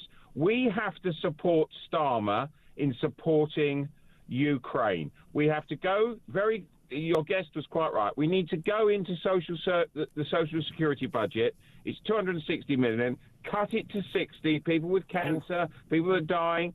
We need to take that money and invest in arms. And we need to support Zelensky because Putin is a butcher and a murderer. And if you don't believe that, go and talk to the families affected at Salisbury, what happened at the Arsenal Stadium, and those mysterious businessmen on the Russian side who've been dying in the UK. We've been at war with Russia. And if you want the root cause of this, Julia, it's when Obama is a coward over Syria and the mustard gas. That red line. Oh yeah, that absolutely. That was when the rot really sat in, isn't it? Andrew, really appreciate your call. Thank you so much. Going to take a quick break. Up next, going to talk to a former advisor to President Zelensky about what he wants to happen next. This is Talk. We are the home of common sense.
across the UK.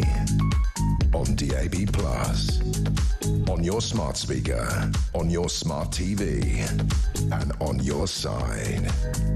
This is Talk. Very good morning. This is Talk, the home of common sense. Thank you very much indeed for joining me. Sam Armstrong still with me. I'm Julia Hartley-Brewer. Delighted to welcome to the show now Igor Novikov. He's a former advisor to President Volodymyr Zelensky and joins us on the line. Very good morning to you, Igor. Good morning, Julia. I have to say, I mean, it has been the most extraordinary last few days. I mean, that hour in the Oval Office was one of the most extraordinary things I've ever seen in my life. Just first of all, what did you make of the exchanges between Donald Trump and J.D. Vance with the man that you used to advise as president? Well, it's actually a funny story. It reminded me of a classic James Bond film. Do you remember when James Bond goes like, "Do you expect me to talk?" And the villain goes, "No, Mr. Bond, I expect you to die." That was exactly like that. There was no right answer there. So it seemed like a setup. They wanted to wipe the floor with our president, and judging from everything else that's going on, there's a very, look, the way I see it, there's a very fine line between trying to put pressure on both Russia and Ukraine for a peace deal and outright helping Russia. And I think Donald Trump has crossed that line already. Well, and that's the thing. And I can completely understand that you can say, look, I'm trying to broker between the two. He doesn't take that stance, interestingly, when it comes to Hamas and Israel. It's very, very, very clear that strength and delivering peace is going to come through, nope, I'm on the side of Israel, end of. But he takes such a different stance when it comes to Ukraine, and I find utterly flabbergasting, although not unpredicted. But he does seem to believe that Vladimir Putin is someone he can trust, that he's a man he can do business with. And the point at which he became angry with Zelensky was when Zelensky was saying, but we've already had deals with Putin after the invasion of Crimea, and he broke his word on every single commitment he made. Why, he basically was saying, why do you think you can trust this guy, and why do you expect us to trust this guy when he hasn't given his word, and you're not offering a guarantee to act if he does break his word? And that was the point when Donald Trump got angry. Why do you think he trusts Vladimir Putin, as he claims? Well, I think a psychiatrist is, a better equipped person to answer that question. But to be honest, I mean, I do have my theory. I mean, first of all, President Trump is showing signs of narcissism, and Putin is a KGB guy. So he's got some really clever guys working for him, and it's really easy to manipulate a narcissist. That's point number one. Point number two, I think Donald Trump and J.D. Vance both live in that illusional world where basically they can just somehow get rid of Ukraine. That's in a way as a problem. Make a deal with Russia, first of all, an economic deal, which would, in their mind, would cause American economy to grow at a rapid pace. And they imagine this trilateral world where the US will still remain the world policeman, but Russia and China will be playing, the henchman. Unfortunately, that's not how it's going to work out. The way it's going at the moment, I think President Trump, just like a proverbial elephant in a China store, he's going to destroy everything and China will pick up the pieces. No pun intended. Yeah, I mean, and that is the trouble. And as we've learned with Syria and elsewhere, when America decides not to be the world policeman and all the people on the liberal left go, oh, isn't it terrible, all these American incursions in other countries? Well, when America doesn't get involved, other countries do. And I certainly have a preference that it's America, not China and Russia or Iran or others. But this is the thing. I mean, there is this delusion, it does appear. I'm surprised that J.D. Vance is playing along with it. I don't think he believes for a second anything that he has said on this. I know he's doing an interview overnight on Fox News. Be interested to hear what he's got. I'm assuming he's going to double down. But what do they expect is going to happen? That they're going to convince Zelensky to do a deal, either stand down or whatever. They do a deal. No proper commitment from NATO or America to defend the rest of the Ukrainian state, and that Vladimir Putin won't, after taking Crimea in 2014 and not enough action, after taking the Donbass and really no punishment for it in real terms, what do they think is going to happen? Do they really think that Vladimir Putin will go, fair enough, that's my lot, I won't take any more? Because he's been very clear. He wrote essays He wrote public essays. He's made public statements before the invasion in 22 that he doesn't believe that Ukraine is an independent sovereign nation state and it should be Russian. Well, Julia, I mean, most importantly, one of the main reasons Putin invaded Ukraine, well, there were two main reasons. One was his delusional understanding that Ukraine will fall quickly, in 3 days. And I think he shares that delusion with President Trump. President Trump thinks he can break Zelensky really easily with those theatrics in the White House or something else. So that's delusion number one. But more importantly here, I think what he's playing at the moment is the regime change in Kiev, because Zelensky, both by staying in Ukraine in February 22, and let me tell you this, I mean, I've personally met and know every single Ukrainian president, every single one. I know them personally. And out of all the top politicians in Ukraine, I can probably name a couple more who would have stayed. Everyone else would have fled to Poland, set up a government. And Donald Trump in the same situation would have fled. Yeah, and Russia failed in trying to take out Zelensky. Now they're trying to use Trump to take out Zelensky. So I fully expect, that FBI Patel guy trying to figure out, some scandal to smear Zelensky. Well, they don't even need to have a real scandal. They can make stuff up. I mean, most of the stuff on the internet right now is completely... He took power in a military coup. No, there had been a military coup. There had been a coup, but he's democratically elected president, and all of this stuff. But this is the thing, though. I mean, Donald Trump does have history with Zelensky. Remember when he was president first time round, Donald Trump? He appealed. Well, you were there at advisor. He appealed to Zelensky. Well, basically, it was a phone call. I mean, this was his first impeachment in Congress, was it not? He was impeached in the House of Representatives over pressuring and basically saying you need to basically launch an investigation into Hunter Biden, and I think there was dodgy dealings by the Bidens. I'm 100% convinced of that. But he basically, in return for me releasing congressional money for you, I think it was $400 million, you have to do this deal for me. Now, he's got a history with Zelensky. Do you think it's personal for him? I think it is. Because I was in the room during that phone call between Zelensky and Trump. Wow. I was in the room with Trump. I met him twice. So I was the US guy when that was happening. Zelensky's top advisor on the US. He actually offered me to go and become an ambassador to the US, but I turned it down. So you can imagine being Ukrainian ambassador during the Trump presidency is not the sweetest gig you can get. But yeah, I think it's personal, but I think Russia is also at play here because the same military aid is still in question, but only now Trump is going after the military aid that was already kind of issued and assigned by, the House of Representatives, the Senate, the former administration. That's crossing the line into outright helping Russia for whatever reason. And Biden rushed a lot of that through deliberately because there was this fear that Donald Trump would stop this. And in terms of how the Europeans, and particularly the British Prime Minister Keir Starmer, has reacted, and we saw, very blatant, open, Zelensky invited to the summit, already in place. The summit was planned in London already. But, the world figuratively and in actuality putting their arms around Zelensky. The meeting with the king was a clear signal. The walking Zelensky to his car at Downing Street, there was clear, we are on your side, a signal to the world, crucially signal to Putin, but also to Donald Trump.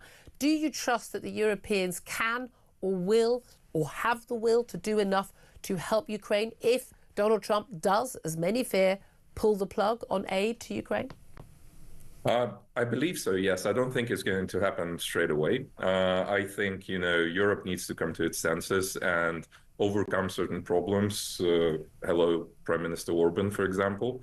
I think the United Kingdom also needs to kind of figure out that it's a real threat rather than something that you can just sit through. Yeah. I think, every time I get asked about NATO, whether, Ukraine should join NATO, whether, Europe should worry about Ukraine joining NATO, my answer has been for the last 3 years that NATO should worry about America rather than Ukraine should worry about NATO. Because I think we're seeing the last days of NATO. I think if I'm right, President Trump will do everything in his power to actually destroy NATO as an alliance. And if that happens, you guys are on your own. And look, I'll end with this. When Trump called Zelensky a dictator, Nigel Farage said, listen, mate, he's not. Yeah. And if Nigel Farage actually tells you to calm down, I mean, you should know you overstepped a bit. Yeah, it's been very noticeable, actually, reform not going down that line. I'm just going to ask you one final question. When a lot of people, you've seen it in response to our question today, online, on the phone, say, it's not our problem, it's not our war, we don't want to spill any British blood, we don't want to spend any money, we've got problems at home. What do you say to that?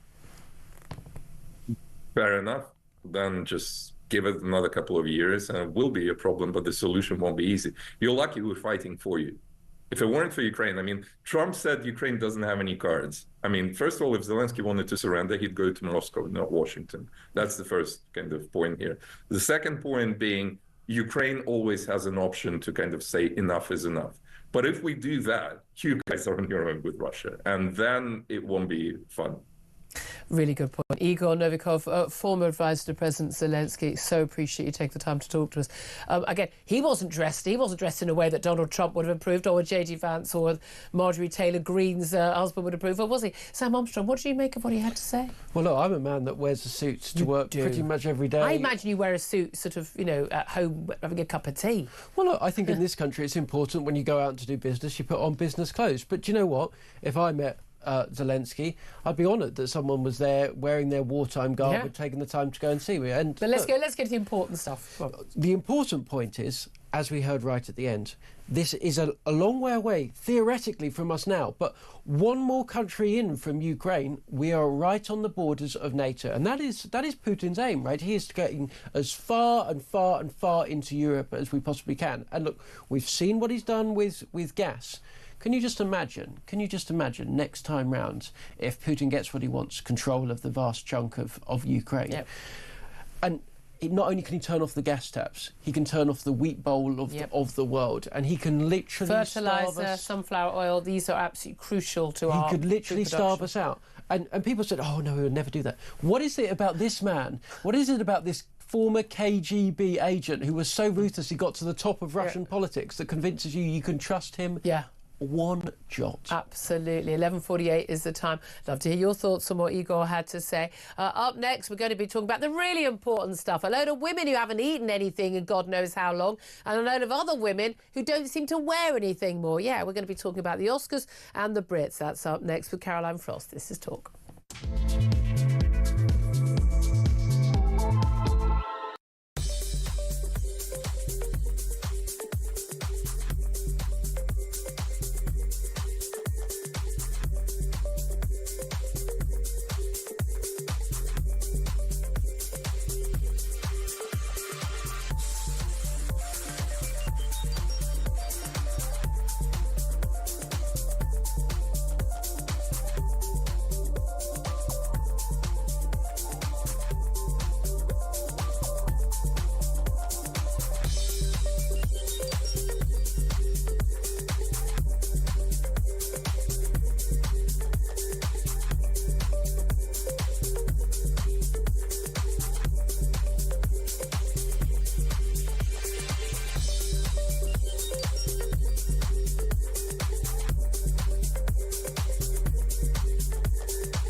What will it cost Europe? What will it cost the United States? And if the answer is no, we have to look at what that costs us as well. This moral grandstanding, you win wars on the battlefield and not via tweet. That is what worries me, that all of this kind of, these videos that are being made, they've got music put to them, we're going to stand firm, we're going to stand tall, we're going to be strong abroad, and we're going to be secure at home. Well, most of the European nations who were in attendance at that can't even protect their own borders, never mind protect Ukraine's borders.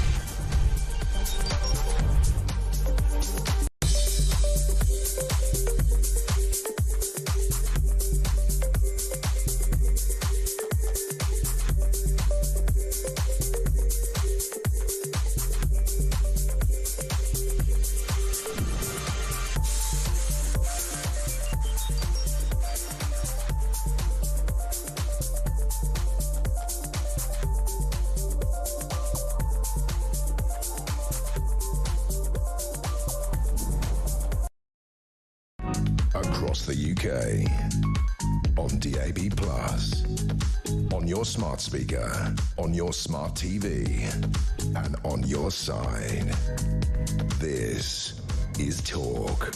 This is Talk, the home of common sense. Commentator Sam Armstrong is with me, Julia Hartley-Brewer, right now. Sam, I can just imagine you spent all last night staying up to watch Hollywood stars winning their awards. You must have watched the Brits on Saturday night. Is this your bag? Well, I could have started by watching any of the films that won any of the awards.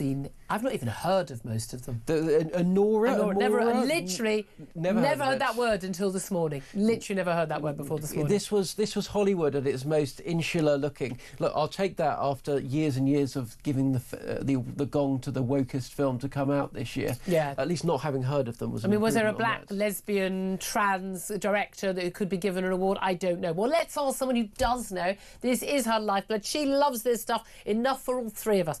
Caroline Frost is an entertainment journalist. Very, very good morning to you, Caroline.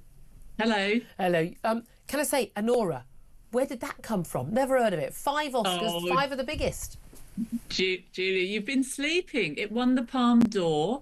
It's been getting all sorts of critical bouquets for the last 8 months of the year. It definitely wasn't the front leader going award season. That belonged to either The Brutalist or Emilia Perez. For playing a trans person. Lots of I watched a trailer for this film. It does not look very good. Oh, I think you're being harsh. That's a spellbinding central performance from Mikey Madison.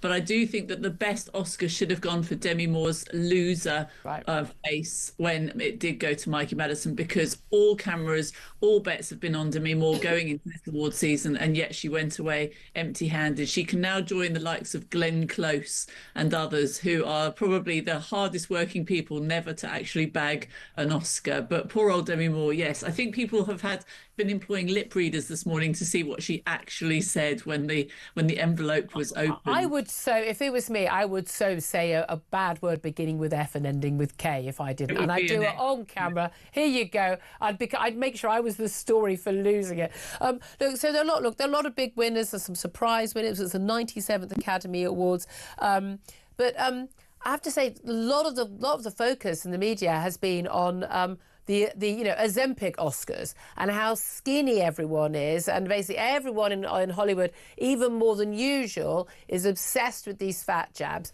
Everyone's losing weight. It's not just like obese people losing weight to try and apparently get healthy. It's skinny women getting even skinnier. I mean, most of these women don't eat for 2 weeks anyway to get into their dresses. It's a very worrying trend. It is strange. I mean, it's leading the way. Obviously, Ozempic is having an effect on women and men throughout the world, but all those cameras went on those people. We know that they pluck, they trim, they shave for months going into this event.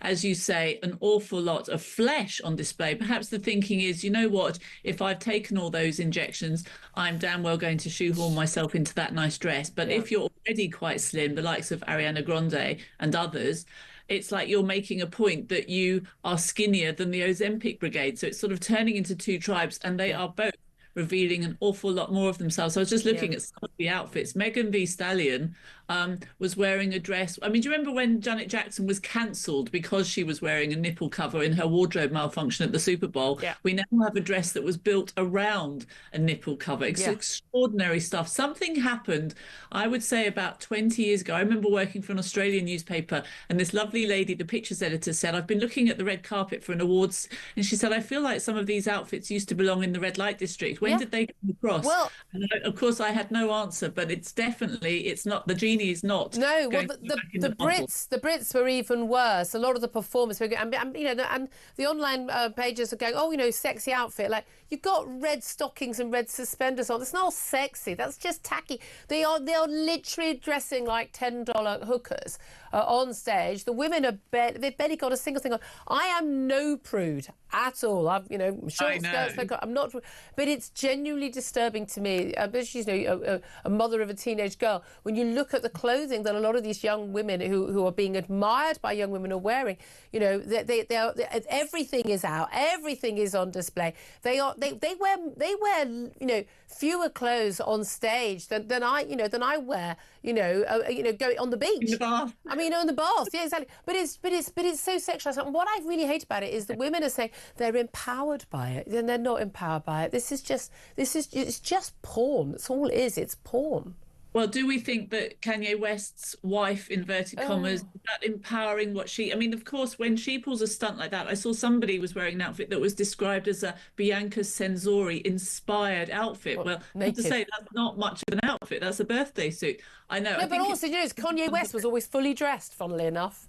We could do a whole conference. Well, I was of the view, by the way, that though I think all the pictures, they need to stop doing those pictures. I think you were literally looking at an abuse victim throughout that, and I found it all very disturbing. But again, so you've got these skinny women, you've got the women who are like putting everything out there. But again, it's what bothers me is it's young women looking at this and thinking this is normal, that it's acceptable, that it's desirable, and this becomes normalised. Well, what is strange is when you look back on sort of what we call the golden age of Hollywood, the likes of Grace Kelly, Debbie Reynolds, Elizabeth Taylor, were all considered incredibly desirable, beautiful women. And they often had sleeves down to their wrists and collars up to their chins, and it didn't seem to interfere with how they were desired or thought of. It was a very different era, and I do think that I think there'll be a kickback. I mean, Me Too saw a bunch of them on the red carpet wearing much more conservative they wore black dresses to make a point. Oh, so brave. Be kind, Julia, be kind. No, these people are idiots. It is strange which way it's going. I mean, they're obviously in the hands of stylists. It's all about trends. And of course, it does secure them lots of coverage, which it's all about the brand. If you get the coverage, you get the attention, you get the followers. And a load of male picture editors and a load of, I'm sorry. And again, I just think this is not feminism. It's not what our mothers and grandmothers and grandmothers fought. You've got the right to show your body if you want to, but you have to have it out there all the time. Callum Frost, thank you so much for joining us. Entertainment journalist Callum Frost. The reality is, Sam Armstrong, there is more talk about this stuff than there is about the films. Yeah, but Julia, it's not men that look at this stuff online. It's women that look on it online. Totally. Don't blame us male picture editors. It's women that want to look at this stuff all day long. But something to the imagination, ladies. I mean, at least one nipple to the imagination. Anyway, we're going to talk more about sensible things up next. This is Talk.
across the UK. On DAB+, on your smart speaker, on your smart TV, and on your side. This is Talk.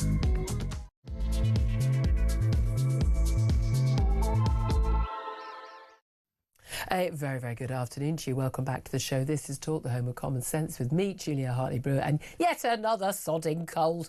And commentator Sam Armstrong desperately sitting in the room with me, trying not to catch it. Welcome to the show again. It's so lovely to see you, Julie. He genuinely walks in, he sees me blow my nose, he's like, oh, not another one, not another one.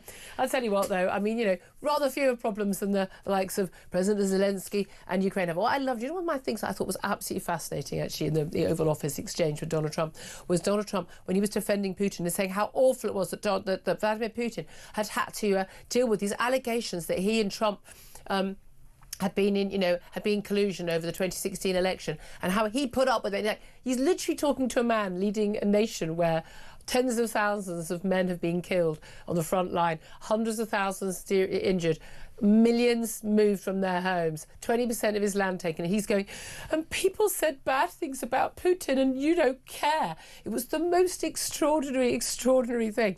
We want to talk today about, basically, ask a question really, what should Keir Starmer do to help Ukraine? Some of you are saying nothing at all. Some of you are saying all the help you can give. But I want to hear from you after that extraordinary exchange between Trump and Zelensky, that heated meeting in the Oval Office on Friday. Bearing in mind the Ukrainian president has said he is still ready to sign a minerals deal with the US, but he confirmed he is prepared also to step down as president in exchange for Ukraine's membership of NATO. But crucially, any deal isn't worth the paper it's printed on if it doesn't offer a guarantee. Can the Europeans offer enough of a guarantee is the question. Plus, it's been revealed that the BBC's most senior news boss watched the controversial Gaza documentary, which was basically narrated by the son of a Hamas official, weeks before it was broadcast. So why was it ever approved, and should heads roll? Love to hear your thoughts on all of that. You can give us a call on 0344 499 1000, text on 87222, or get in touch on X at Talk TV. Calls are charged at the national rate. Text costs £1, standard network rate message. Sam Armstrong, just before we go to our next very esteemed guest, just your thoughts again, just in terms of what should Keir Starmer do to help Ukraine? Can Britain and Europe protect Ukraine, save Ukraine from further incursion by the Russians without any help from Donald Trump and the Americans? If the Americans literally went, that's it, no more money, no more military aid, we're out. Can the Europeans actually deal with that? Sure, if they're prepared to pay for it. And look, we've got to be really, really clear. This country basically doesn't have an army anymore. It cannot mount a full combat-ready division and sustain it out there in Ukraine in the long term. That is a disgrace. Yeah. That is a national scandal that has basically gone undiscussed, unmentioned for too long. We can't fill a football stadium with the entire masses, the artillery, the cavalry, the infantry, cannot fill a football stadium that is filled every week. Why? Well, chiefly in this country, it's because we've shoved money out of what was going into defending our country, and we've shoved it into welfare. You want to know why we haven't got 150,000 soldiers? It's because we've got 1 million people sat around on their backsides, not working, getting sicker, because somebody in the job centres thought it was more compassionate to just fork over a load of our money every week to them, to pay for them to sit around moping at home and getting even worse depression. That's no criticism, you know, too much of them. I can accept there's people that are very ill, but the best thing for them to do is to go to work. Instead, we have just been deluded mad, and we have allowed our entire national security apparatus to collapse, as has the entirety of the European continent. And again, we do have people say, where do you find the money from? Like Rachel Reeves' family. We do have money. Depends what you want to spend it on. Again, like handing Mauritius the Chagos Islands and billing them, or paying them for the benefit. We do have money when we somehow want to. Well, look, let's talk about all of this now with retired Lieutenant General Ben Hodges. He's a former commander of the US Army in Europe. Very good afternoon to you. Hey, Julia, good to see you again. Yes, haven't spoken to you for quite some time. I mean, goodness me, if this isn't under your area of expertise, I don't know what is. And, you know, you used to command the US Army in Europe. Can I put the question to you that I just put to Sam Armstrong? Could the Europeans, Britain and France, Germany, I think chiefly, and Poles, could we actually defend Ukraine without American backup? Yes, of course you can. The combined economies of Europe dwarfs Russia. The combined militaries of Europe dwarfs what Russia can do. But what's lacking, of course, is exactly what Sam described as a lack of political will. Look, I have to say, last Friday was one of the worst days for me in a very long time. It was sickening to watch President Zelensky being treated like a misbehaving school child by the president and vice president of the United States. And it was very, very difficult to watch, although I did watch the analysis all day long. And I think that three things stood out for me from that. Number one, there is no longer any pretense that the administration it clearly sides with Russia. And in your own setup, you described it very well, the way that Trump spoke about what he and Putin had been through together, which was nauseating. So there is no longer any pretense there. The second thing was it's clear that the administration, they have no understanding of the nature of war and why people fight. I mean, when Trump said, you don't have any cards, you've got no cards here, you're gambling with World War III. I mean, there's 5,000 years of military history where armies that were smaller, outnumbered, the other side had all the advantages, and yet the side with superior will won. We lost in Vietnam, we lost in Afghanistan, where clearly we had all the cards except the will part. And then finally, this is a huge strategic mistake for the United States, because our European allies are going to come together. They are going to help Ukraine either win or at least get to a much better situation. And Europe will have done it without us and despite us, and we will have lost great influence and great credibility. Well, that's interesting you say that at the end, because again, there's an element where, it's a win for the United States if the Europeans step up and start paying for their own defence. And we don't expect American taxpayers in Arizona or Wyoming to be paying for the defence of Britain and France and Estonia. But at the same time, as you say, it does mean, because we're so beholden to the United States, people come a-crawling, and yes, you can meet the king, and we'll do whatever your bidding is. So there is an influence there. I mean, you mentioned a couple of the lines that Donald Trump said. Just for people who just aren't familiar with it, just play a really quick clip of what Donald Trump had to say to Zelensky in the Oval Office on Friday. You're right now not in a very good position. You've allowed yourself to be in a very bad position, and he happens to be right about it. From the very beginning of the war. You're not in a good position. You don't have the cards right now. With us, you start having cards. Right now, you don't. You're playing cards. You're playing cards. You're gambling with the lives of millions of people. You're gambling with World War III. You're gambling with World War III.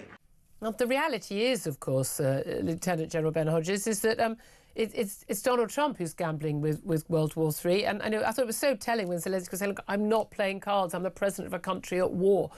Hence the outfit. People are getting upset about the outfit. I mean, wow. I mean, he was more upset about the children who've been abducted by Russia, and the mass killings and the rapes and the seizing of his land.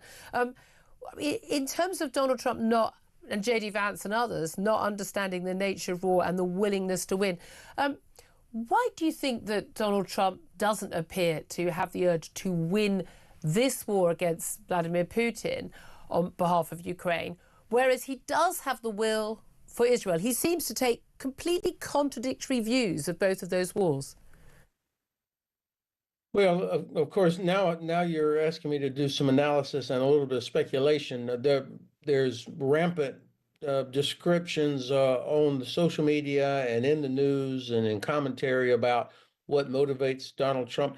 I do believe he's sincere about wanting to stop the fighting. He has a long record of being against endless wars and that sort of thing. So that I take him sincere on that point. The problem for me is that based on what he says and what all the people around him say and do, he really does want to have this sort of a sphere of influence where the United States has a big giant chunk, including apparently Greenland and Canada, as you've already talked about, and the Panama Canal, and that Russia can kind of have their part. And he wants this grand bargain as if this was the 18th century. And I think people, this whole thing, people talk about Ukraine as if it's an island, as opposed to being an important part of Europe. And what is at stake is America's economy, number one, because our prosperity is tied to European prosperity. And as long as there are millions of Ukrainian refugees pouring into Western Europe, that's going to damage all of us economically. And then also China. I mean, China is watching to see, are we serious when we talk about sovereignty, borders, law, et cetera? Right now, I think the Chinese are pretty confident that the administration is not serious about all that. Yeah, absolutely. I mean, it was very interesting. Again, one of the questions was about Taiwan last week, and I can't remember whether it was at Starmer's meeting or it was at Zelensky's. I mean, there's so much happened. And it was extraordinary how Donald Trump was very non-committal in terms of he wouldn't, would you ever allow China to seize Taiwan by force? And he was very non-committal. I mean, if I was Xi Jinping, I'd be like, ah, ha, ha, rubbing my hands in glee. And this is it. This is about the message. And a caller made a point earlier on. I think that's completely right. A lot of the rot started with, Obama, his red line on chemical weapons in Syria. And, that line was crossed. Putin was in there helping President Bashar al-Assad. Nothing happened. No fallout for that. And the message went out: America is no longer the world's policeman. You can do what you want. Well, it's a very fair criticism. I think you could say that Russia's war in Ukraine is what failed deterrence looks like, because we did nothing after they invaded Georgia in 2008. We did nothing after they jumped over President Obama's red line. We did nothing after they invaded Ukraine in 2014. And no administration ever actually committed to helping Ukraine win. The Biden administration, the previous Trump administration, nobody. And so this is an invitation to Putin and to President Xi and others they're pretty confident that we don't have the political will. Now, that extends to many European countries as well. So at the end of the day, go back to 1942, January 42, when Churchill comes to Washington. He meets FDR in the Arcadia Conference. And in January 1942, there was zero reason to have any optimism. I mean, Great Britain was all alone. The United States did not want to get in a war in Europe. By the way, this big lie in America, we came to rescue you. You guys didn't come to rescue us. Germany declared war on you. That's the only reason you got involved in the war after Japan had declared. Just to be clear, that's not my lie. I know, but it really upsets me. It's like, you didn't come and rescue us. There was nothing. No, my point is, though, that at a time when there was no reason for optimism, these two guys get together and say, look, we have to defeat Germany first, and then we can turn to Japan. And then 1 year later, they settle on a strategic objective of unconditional surrender. So strategic clarity, priority, end state, at a time when there was no reason for optimism, where we clearly did not have the cards, according to Trump logic. And yet, 3 years later, of course, we know how it turns out. Yeah. That's what's missing here is strategic thinking about what is at stake. Yeah, indeed. And as you say, it's the will. It's not just the ability, it's the will. In terms of what sort of security guarantees Ukraine could get, and again, there's talk of these minerals, this mineral deal. It's gone from being, half a trillion? They've gone way down. It's a big question mark about what rare earth minerals in what quantities Ukraine actually has. But there seems to be this idea that, well, if you accept this deal, A, it's payback to the Americans for money that not given as loans, but given. But also, B, that it's sort of, well, there'll be American companies on the ground, so America will then, they'll have something at stake, and the Russians there won't be an incursion. Again, that's not a security guarantee, is it? What sort of security guarantee would work to deter, if there were a deal and Putin got to keep parts of the Donbass, he got to keep Crimea, what sort of security guarantee could there be from Europe or America that would actually deter him? And is the only thing that would work a NATO membership? So, and please let me say congratulations to your Prime Minister for organizing the gathering yesterday, that so many leaders turned up for this. And you do get the sense that Europe is taking seriously the threat to Europe. At long last. This is not charity for Ukraine. This is about European security and prosperity as well. So that's why everybody is getting serious about it. So congratulations. Now, truly, the only guarantee is NATO membership. Everything else, we've had different things. We've had the Minsk process. We've had the Budapest Memorandum. We've had all these different things where people promised to do stuff and we didn't do it. So NATO is probably the closest thing to an actual guarantee. However, stand fast that I think what we're going to see, anything that we can do to help Ukraine continue to develop its own defense industry will be important. Right now, it makes about 60% of what it actually uses inside Ukraine. So with British, German, American companies investing there, that will contribute a long way. It's also important to remember that this war has been going on 11 years, since 2014. And after 11 years, with Russia having every advantage, they still only control 20% of Ukraine. They've lost 800,000 casualties. The Black Sea Fleet, not even mentioned anymore. The Russian Air Force, huge advantages, has failed to achieve air superiority and has failed to interdict the lines of communication.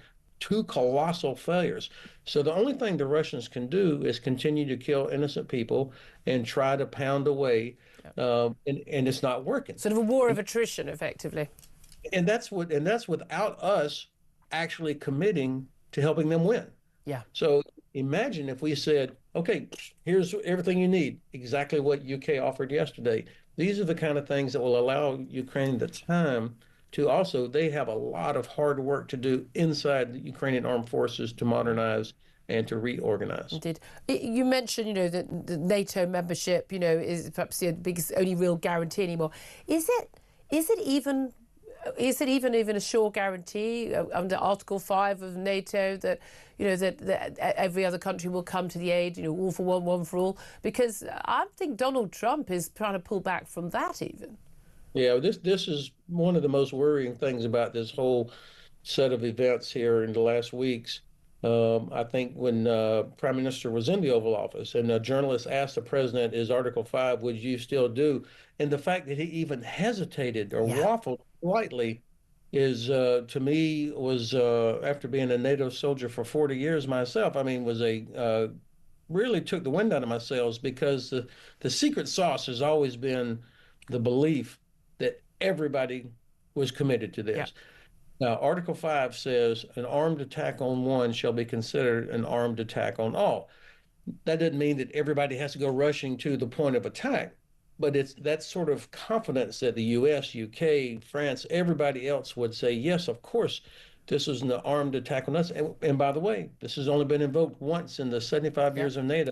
And that was after 9/11, when everybody came to our aid. Yeah. So I just want to double check with JD Vance. Did America thank us for that? Probably not. Not enough on his scale. And that also, imagine your mother, how we were raised to demand that people thank you for something that actually is in our own interest. Yeah, absolutely. Can just finally, time is against us. I could talk to you for the whole hour quite happily, Ben. But what do you think's going to happen? You're on the ground. I know you're retired, Lieutenant General, but you have your ear to the ground. You go to all those meetings. You meet people at NATO. You know the people who are making decisions. What do you think is going to happen?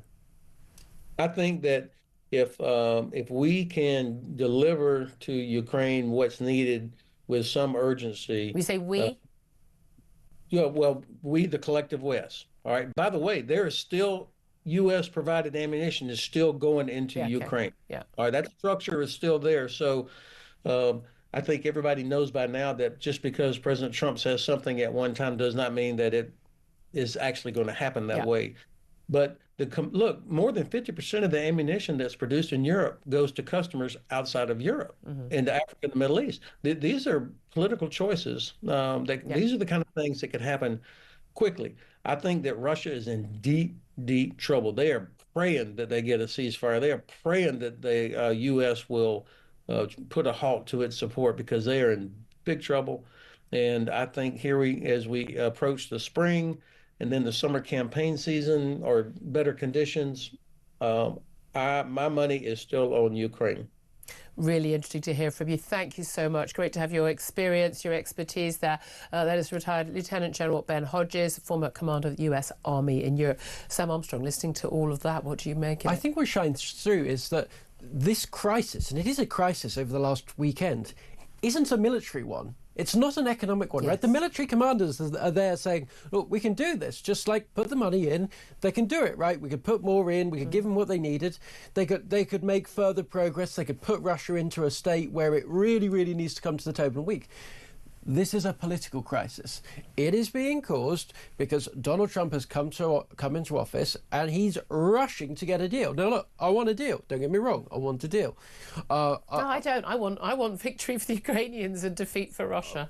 My gut is, in life, there's very rarely total victories one way or the other. But they could get to a much better place. But your issue is, Donald Trump has come in and he's rushing to a deal. And when Democrats did that, when Democrats said, oh no, it's very important we speak politely about Hamas or Iran or whomever, I said, that's disgraceful, call a spade, negotiate strong, etc. Donald Trump is now doing many of the things that that people on our side, and I put myself on the same side broadly of politics, Donald Trump, have rightly criticised our opponents for.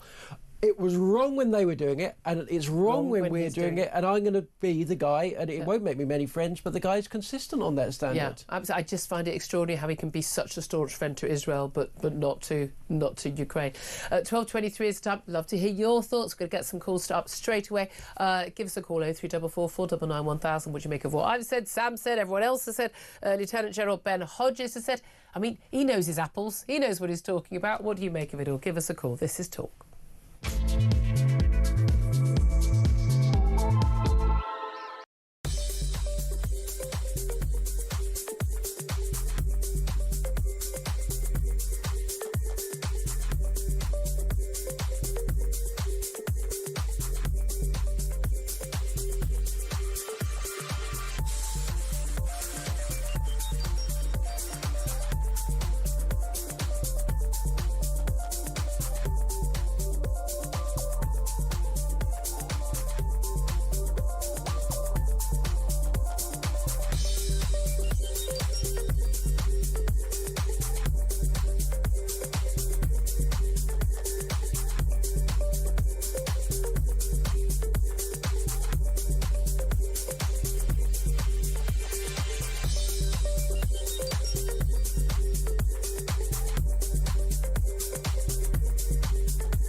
across the UK, on DAB+, on your smart speaker, on your smart TV, and on your side.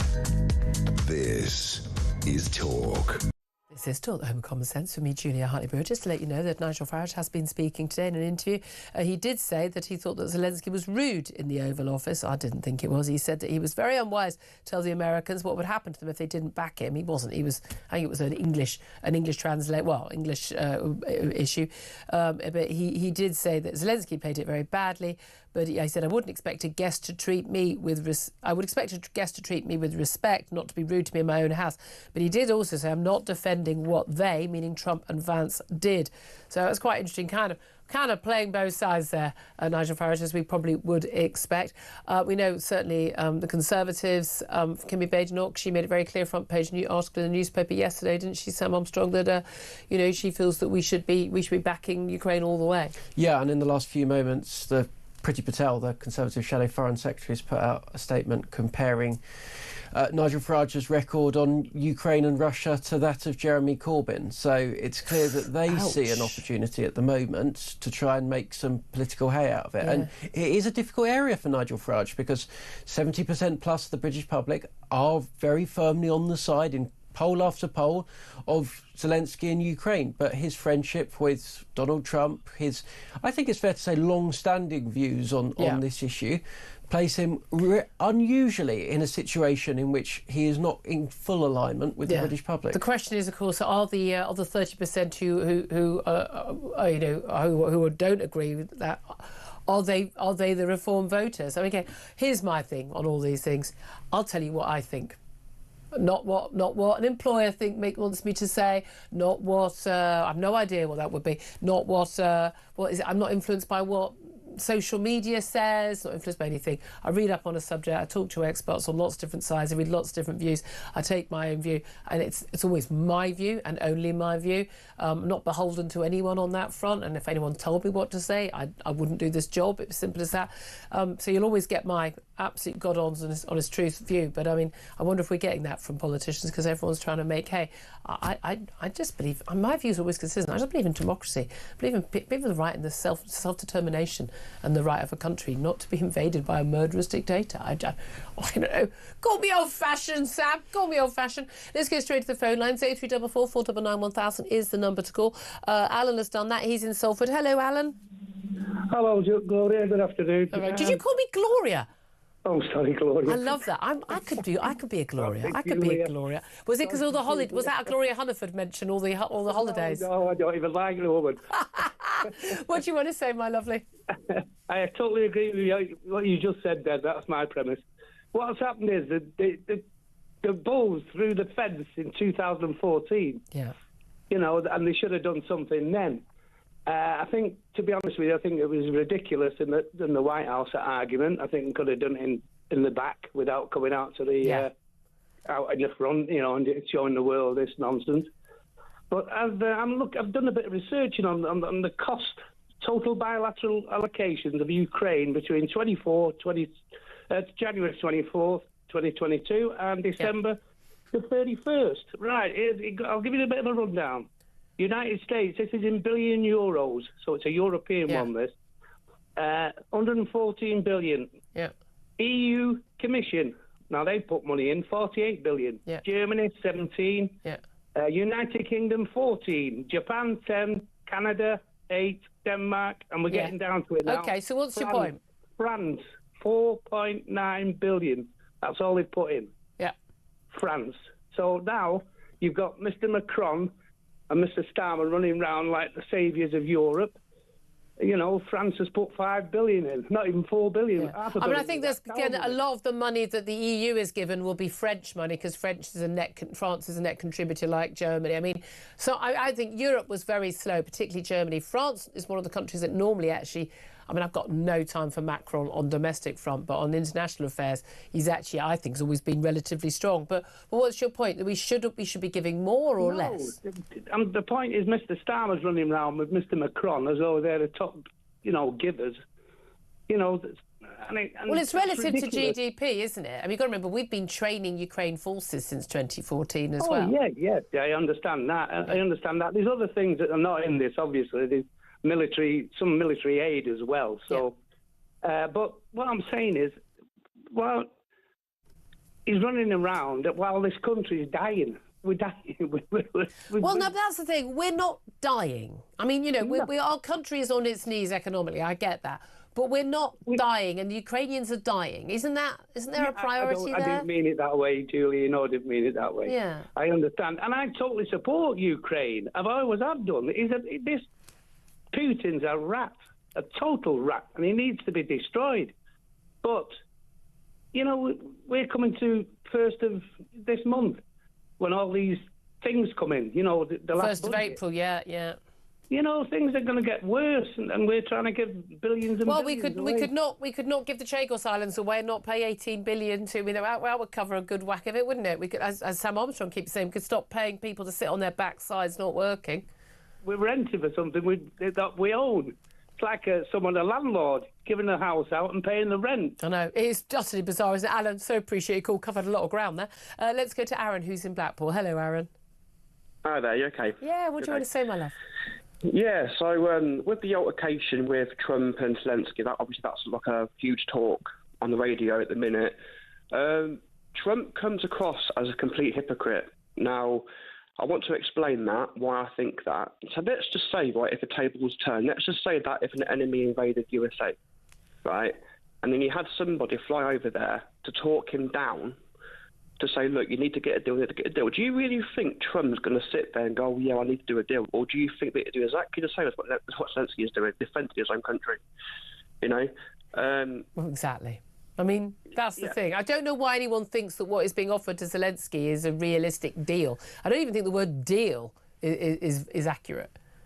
The narcissistic behaviour that's coming from Trump is actually quite worrying because with him being in NATO, you know, USA being in NATO, he should actually be doing his bit as the others. Now, you know, it's an optional thing to fund Ukraine, but we're all doing the thing that we think is right. And all countries are putting in different amounts of money in. But for Trump to say that on air, to threaten to pull out of everything, I just think he's digging himself a little hole here. Yeah, I think he'll live to regret it. I think, and again, he thinks he's the president of peace. And I mean, let's just say, I mean, you know, Putin doesn't go further while he's still in office, or that Taiwan isn't invaded by China in that time. And he can say, oh, it didn't happen on my watch. But it will. I think it will. Aaron, I really appreciate your call. We've got to go to a quick break now. Aaron in Blackpool, thank you for that. Do keep those calls coming in. 0344 499 1000. 12:34 is the time. We'll take a quick break. Up next, I'm going to talk to Mark Littlewood of the Popular Conservatism Group about the latest madness on trying to deport foreign crooks and migrants, and the mayors in northern France calling on Starmer to visit Calais to see the state of the migrant camps, which they blame him for. Huh? This is Talk, the home of common sense.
across the UK.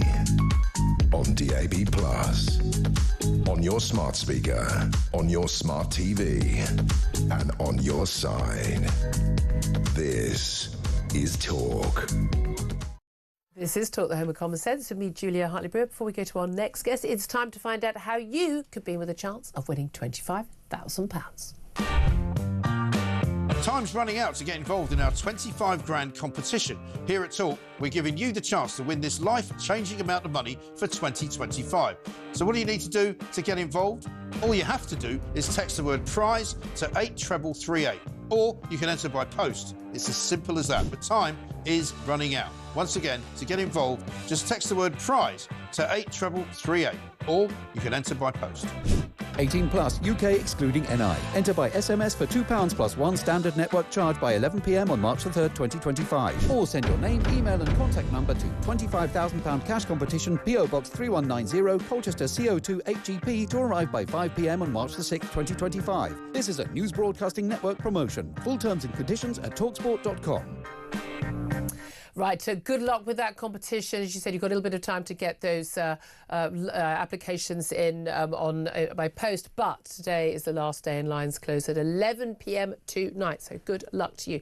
Right now, let's talk about, well, I suppose events closer to home, or people coming to our home, or we can't get rid of them, with Mark Littlewood. He's the Director of Popular Conservatism and joins us now. A very good afternoon to you, Mark. Great to be with you, Julia. Hi. Thanks for joining us. Again, another story, and it's another week, another story about dealing with foreign criminals who come here, who are put in jail, quite rightly, and then we can't get rid of them. Now, a new plan that jailed foreign criminals in England and Wales will be deported quicker, we're told, after an announcement of a new £5 million immigration unit. It's a task force. Specialist frontline staff will be sent to 80 jails in a bid to remove those with no right to stay, easing the current capacity crisis. They're going to be starting work on April the 1st, and they'll support the Home Office. They can identify, manage those going through the immigration process, and they want to deport criminals up to 18 months before the end of their custodial sentence, and also transferring criminals to serve their time in their own country rather than us paying for it. It all sounds great. Why did no one think of this before? Well, you're right, Julia. It sounds great insofar as it goes, but the problem is it doesn't go very far. £5 million budget. Yeah. I've just done a quick back-of-the-envelope calculation. That's roughly what we spend on the NHS every 15 minutes, to give you an idea of the quantum of money that's going into this. So I'm not saying it won't do any good, but will it really do substantial good? And look, I'm in favour of us improving the administrative and the enforcement end of this, you know, making sure that people are across the paperwork, who's where, keeping track of people. But also, why were they not doing that already? Oh, quite. But the administrative side of it, I think, isn't the bigger part of the problem. It's the legal side of it. Yeah. For as long as you are in the European Convention of Human Rights and have the Human Rights Act embedded in UK law, the ability to appeal and stay in the country on the most tenuous grounds. I mean, I think the most preposterous recent case was you can't kick me out because my son likes the flavour of British chicken nuggets, as opposed to, I mean, even on the most tenuous grounds, you have a good case for staying in. And no number of enforcement officers can overcome that if that remains the law. Yeah. So, yeah, hurrah if we're going to improve the administration, which is shaky and rocky and needs improvement. But it's using a sledgehammer to fail to crack a nut if the major problem is the legal question. Well, I've even thought this, you know, even now you get like Kemi Badenoch, the Tory leader, talking about, you know, well, maybe we do need to leave the European Convention on Human Rights. I mean, you know, Robert Jenrick, her rival, has said he'd be willing to do, and certainly the Reform UK want to do. But it seems to me that even if we did that, we've still got the problem of these activist judges and tribunals. I think our whole judicial and legal system is utterly corrupted by this. No, that's right, because although everybody talks about the European Convention of Human Rights, Julia, it goes well beyond that, because we've decided to write our own Human Rights Act, which is basically a cut and paste of that European Convention, and embed it into English law. Now, I think you're right, we do have a problem with activist judges, but look, what we've told judges that they should now decide is whether somebody's privacy and family life is in any way being impinged upon. Well, that strikes me as a political decision to weigh up somebody's privacy and family life against national security and immigration issues. But we've decided to remove politicians from that and make it a judicial decision. So if you give active political power to judges, don't be surprised when they become activists. We need to take those active powers away. Who knew? No, we've also learned today that Britain has agreed to extend a deal with France to reduce the small boat crossings until 2027 on condition they complete the construction of a detention centre in Dunkirk. It's a £12.5 million migrant detention centre central to this 3-year deal signed by Rishi Sunak and Emmanuel Macron back in 2023. 600 migrants came across on boats yesterday. You know, we haven't stopped the boats, the gangs haven't been smashed, and now we have the most bizarre scenario where a collection of mayors around Calais, of all these little small towns, they're up in arms about basically the state of these massive migrant camps where thousands of young, fighting age men are living rough and waiting basically to get the money together to get on these boats to travel across the Channel. And they've actually demanded that Keir Starmer visits the region to see the impact of this, and is basically saying the problem is we're the problem, because they've got a bunch of migrants living rough who want to get to Britain. I mean, this is a topsy-turvy world, isn't it? It is. I mean, one area where I've got sympathy with that analysis is it's clear that Britain is a magnet for a large number of illegal immigrants. And if Britain is a magnet and you're trying to get there, don't be surprised that a good number of these people end up in Calais working out how to make their way across the Channel to get to soft-touch Britain. I mean, at first blush, however, it's a French problem. If these people are illegally in France or have no claim to be in France or to remain in France, well, the French should remove them.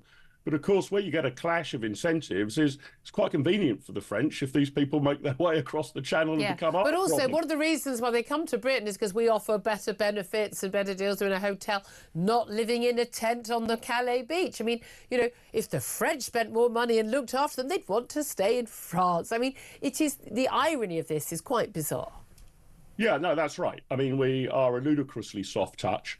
And going back to speeding up the administration of this, I mean, it takes us, an average of 18 months to process an asylum claim. That's before you start going through any appeals process.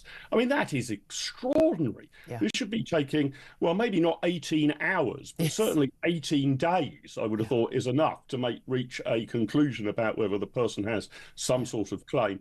And in order to beat the gangs, I mean, I'll tell you one thing I would be open to is, usually to beat criminal gangs, you have to actually almost compete with them. For example, the National Health Service provides methadone in order to compete with criminal gangs that provide heroin. So I wonder whether we need to set up some sort of safe route and say, look, if you really do think you've got a claim, then, get this flight from Charles de Gaulle Airport or any airport. You'll arrive at this particular airport in Britain. You better have all of your documentation with you, and we will hold you there and process your claim there. We then know if you're trying to cross the English Channel on a dinghy that your claim is not legitimate because you are refusing to take a legitimate route except, of course, the ones who arrive who claim they're legitimate, and we'll never get rid of them either. And of course, we know that perfectly well most of the people who are coming across on the dinghies on the Channel, that they wouldn't be able to go that route, and so that would just carry on. But you say, calling their bluff. Martin Littlewood, Director of Popular Conservatives, and thank you for that. Sam Armstrong, easy to forget we're talking about what's going on in Ukraine and the like. Still got this issue. It's not going away. We talk about it regularly on the station. But here's the interesting thing, of course. If we did basically give Vladimir Putin free rein in Eastern Europe, think how many migrants we'd have then. We saw what happened after Syria. Yeah, but I've got some sympathy to those people that turn around and say, well, why are you so obsessed about protecting Ukraine's borders when our own country's borders are being violated, invaded each and every day? That they have got a good point. And it all comes back to the fact our politicians are just not serious. They know that they're not going to solve this issue. They know that you cannot solve your border crisis while you're in this, while you're in the ECHR, while you've got the Human Rights Act. Yet will a single one of them ever take that step? No, because it would make them unpopular at dinner parties. No. They are laughing at you in Westminster. Yep. They know what they're doing on purpose. And it is time that this country got serious about the threats that it and across the Western world we are all facing. Talking of threats, by the way, there's a major major police action taking place in Mannheim in Germany after a car sped through the downtown area of Mannheim, striking and injuring several people, what appears to be a deliberate rampage. More of that cultural enrichment that we hear so much about. Well done. How the German people are putting up with this on a weekly basis, I find absolutely extraordinary. 12:46 is the time. We're going to take a break. Up next, I'm going to talk to the brilliant Brendan O'Neill about that BBC Gaza documentary, which was seen by the most senior figure in BBC News 3 weeks before it went out and was still allowed to go out, despite the fact it was blatant, obvious Hamas propaganda. Do heads need to roll? Does the licence fee need to end? This is Talk. We are the home of common sense.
As of all of this nonsense seen in the Mail and various people saying that we've got to withdraw the state visit, absolute garbage. Yeah. As juvenile stupidity, we should be doubling down. But wasn't that a bit of a ridiculous move, though, as well? What we should be doing is, at the end of the day, the British monarchy is probably the most loved around the world. It's our greatest piece of soft power, and we should be using it as much as we can.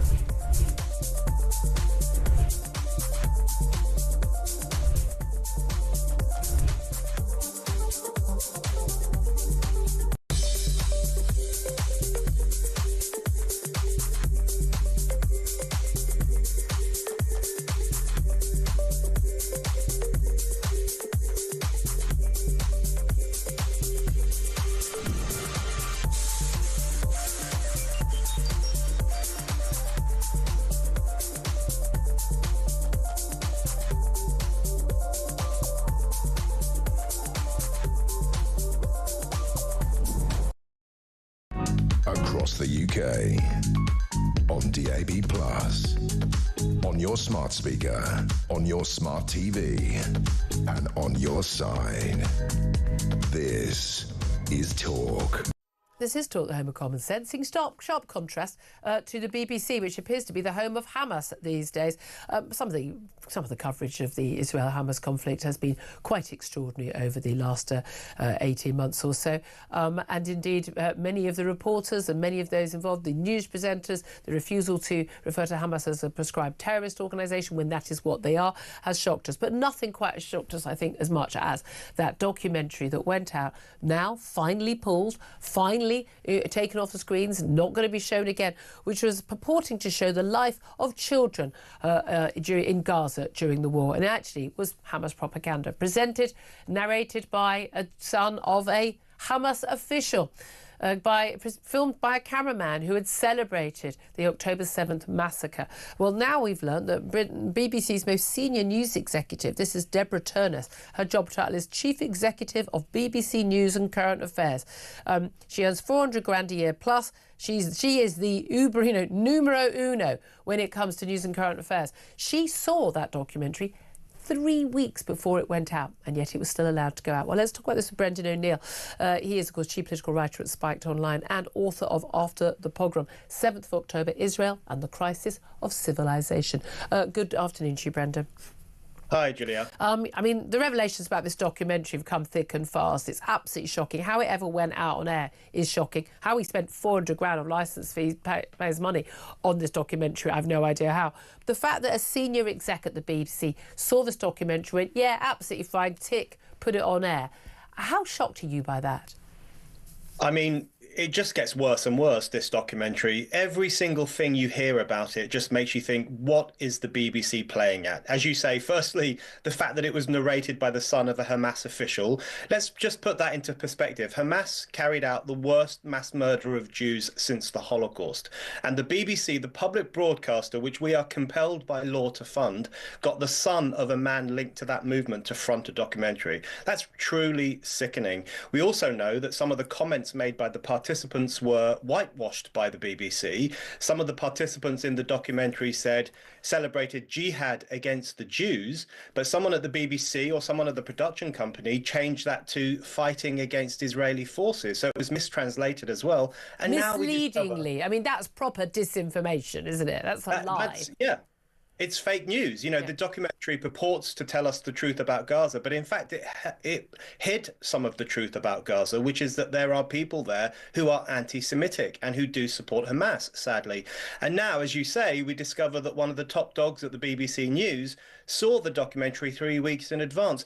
They failed catastrophically to do their due diligence on this documentary. And that's really unforgivable because this is such a sensitive topic for lots of people. And again, surely the point of her seeing it at an earlier screening is to sort of maybe, you know, talk about it, given that the BBC's coverage has been controversial throughout. And again, not just controversial here, BBC is hugely influential overseas. The soft power we often talk about that Britain has, a lot of that comes from the BBC. And when we are seen to effectively, with our national broadcaster, to effectively, I'm sorry, take the side of Hamas, as they've appeared to have done over much of the last 18 months, I think that undermines our power.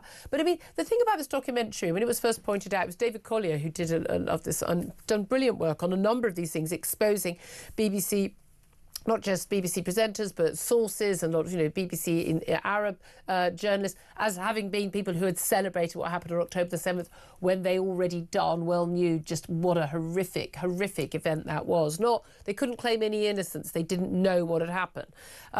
It's just extraordinary. But there was such basic stuff like continuity, like this kid. I mean, this kid who had he had his hair, it was long, it was short, different haircuts apparently on the same day, went back to being short again. Wearing 3 different pairs of shoes. One of them was a bright pair of Crocs. I mean, like you would notice, you could really easily, one was flip-flops, one was Crocs, one was trainers, supposedly in the same hour or two.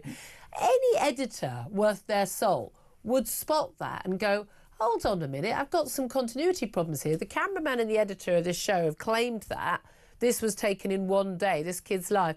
It clearly wasn't taken in one day. I need an explanation. Apparently no one bothered asking. Yeah, and that's the question. Why didn't they ask those questions? Why didn't they do their due diligence? And I think it's because the documentary, in the eyes of the BBC bigwigs, told the correct story. Yeah. And in their view, the correct story, the chattering class narrative that we've seen around this war, is that Israel is evil and Palestine is pure. Israel is the worst state in the world and Gaza is this put upon, victimized piece of land. That's the narrative. That's the ideology that we've seen coming from the mainstream media. The BBC sacrificed truth at the altar of ideology. That's what it did with this documentary. It sacrificed its commitment to objectivity, which has been waning anyway, and it sacrificed that to telling the supposedly correct story about this very complex war. But, you're right to talk about other instances where we found, or David Collier in his excellent work has found, that there are people at the BBC who've worked for the BBC who cheered 7th of October, who cheered Hamas. To me, this is as bad as if we had discovered in the mid-1930s that there were people working at the BBC who had cheered Kristallnacht or who had cheered some other attack on the Jews. So the BBC has a serious anti-Semitism problem on its hands. I think it's institutionally anti-Semitic now. I think but it's Jews, so that's okay. If it was institutionally racist against black people, that wouldn't be okay. But Jews, for some reason, don't count. I mean, this is the extraordinary thing. But this is the thing. On the translation issue in particular. Now, okay, I don't speak Arabic. I wouldn't have known what they were saying. But surely somebody working on this documentary news would have been able to say, I don't think that's what those people are saying. Why would you, if you're giving an accurate representation, want to change that? Were the Hamas supporters who filmed this, were they unable to find anyone in Gaza who didn't say horrifically anti-Semitic things about Jewish people? You know, that's the really interesting question. Why did they change it to make it more palatable? There's one woman in the documentary who celebrates Yahya Sinwar, the Hamas leader who was killed by Israel last year, and she says he fought a jihad against the Jews. Yeah. So he fought a holy war against the Jews. That's what she says. But the documentary changed her to saying that Sinwar fought against Israeli forces. Yeah. So that's incredibly dishonest. I think there's an element here of the racism of low expectations. Yeah. Where it's just nodded along that, these poor Arabs in Gaza, they can't help having these views. We should dress them up. Us sensible, white, liberal people at the BBC, we should disguise them and dress them up and make them sound more palatable. There's a real racial paternalism to that, which I think is deeply unattractive. Absolutely. I just can't believe that heads shouldn't roll, but I have a funny feeling they won't. Brendan O'Neill, thank you so much for joining us, chief political writer at Spiked Online. Sam Armstrong? Yeah, jihad's one of those magic words, isn't it? That could mean anything. It never quite means what it blatantly, obviously meant at the time. When they say Jews, they mean Jews. Quite right. So, and look, around the world, we saw this with Putin. He was called out and he was saying these things. He was saying he wants to invade. People saying, oh, don't take it too seriously. Yeah. President Xi, he says he wants to invade Taiwan. Yeah. Don't listen to him. The members of Hamas say, yes, we want to kill each and every Jew we can possibly get our hands on as quickly and inhumanely as possibly. They don't mean it. Yes, they do. When your enemy tells you who they are, listen to what they're saying and respond accordingly. Yeah, absolutely. It is it's just extraordinary. I mean, I do not know how any of the people involved in this can still be in a job by the end of the week. I really don't. But there we are. But, Ofcom police us, but they don't really police the BBC. They're a law to themselves. Sam Armstrong, thank you very much. Delighted to be joined by Ian Collins right now. Hello. What are you talking about today? Well, not much around, obviously. It's a bit quiet out there. I was looking around, and often if you can't find anything domestically, you look for international stuff. Nothing on the agenda, there's nothing really sort of look into. It is tumbleweed moment, but we managed to pull out a story, a bit of an exclusive, of an incident that happened in the Oval Office on Friday. Oh, I've been hearing about this. Yeah, it was a bit It is extraordinary, isn't it? I've never seen anything bit of a like shout it. up. I mean, I know everybody's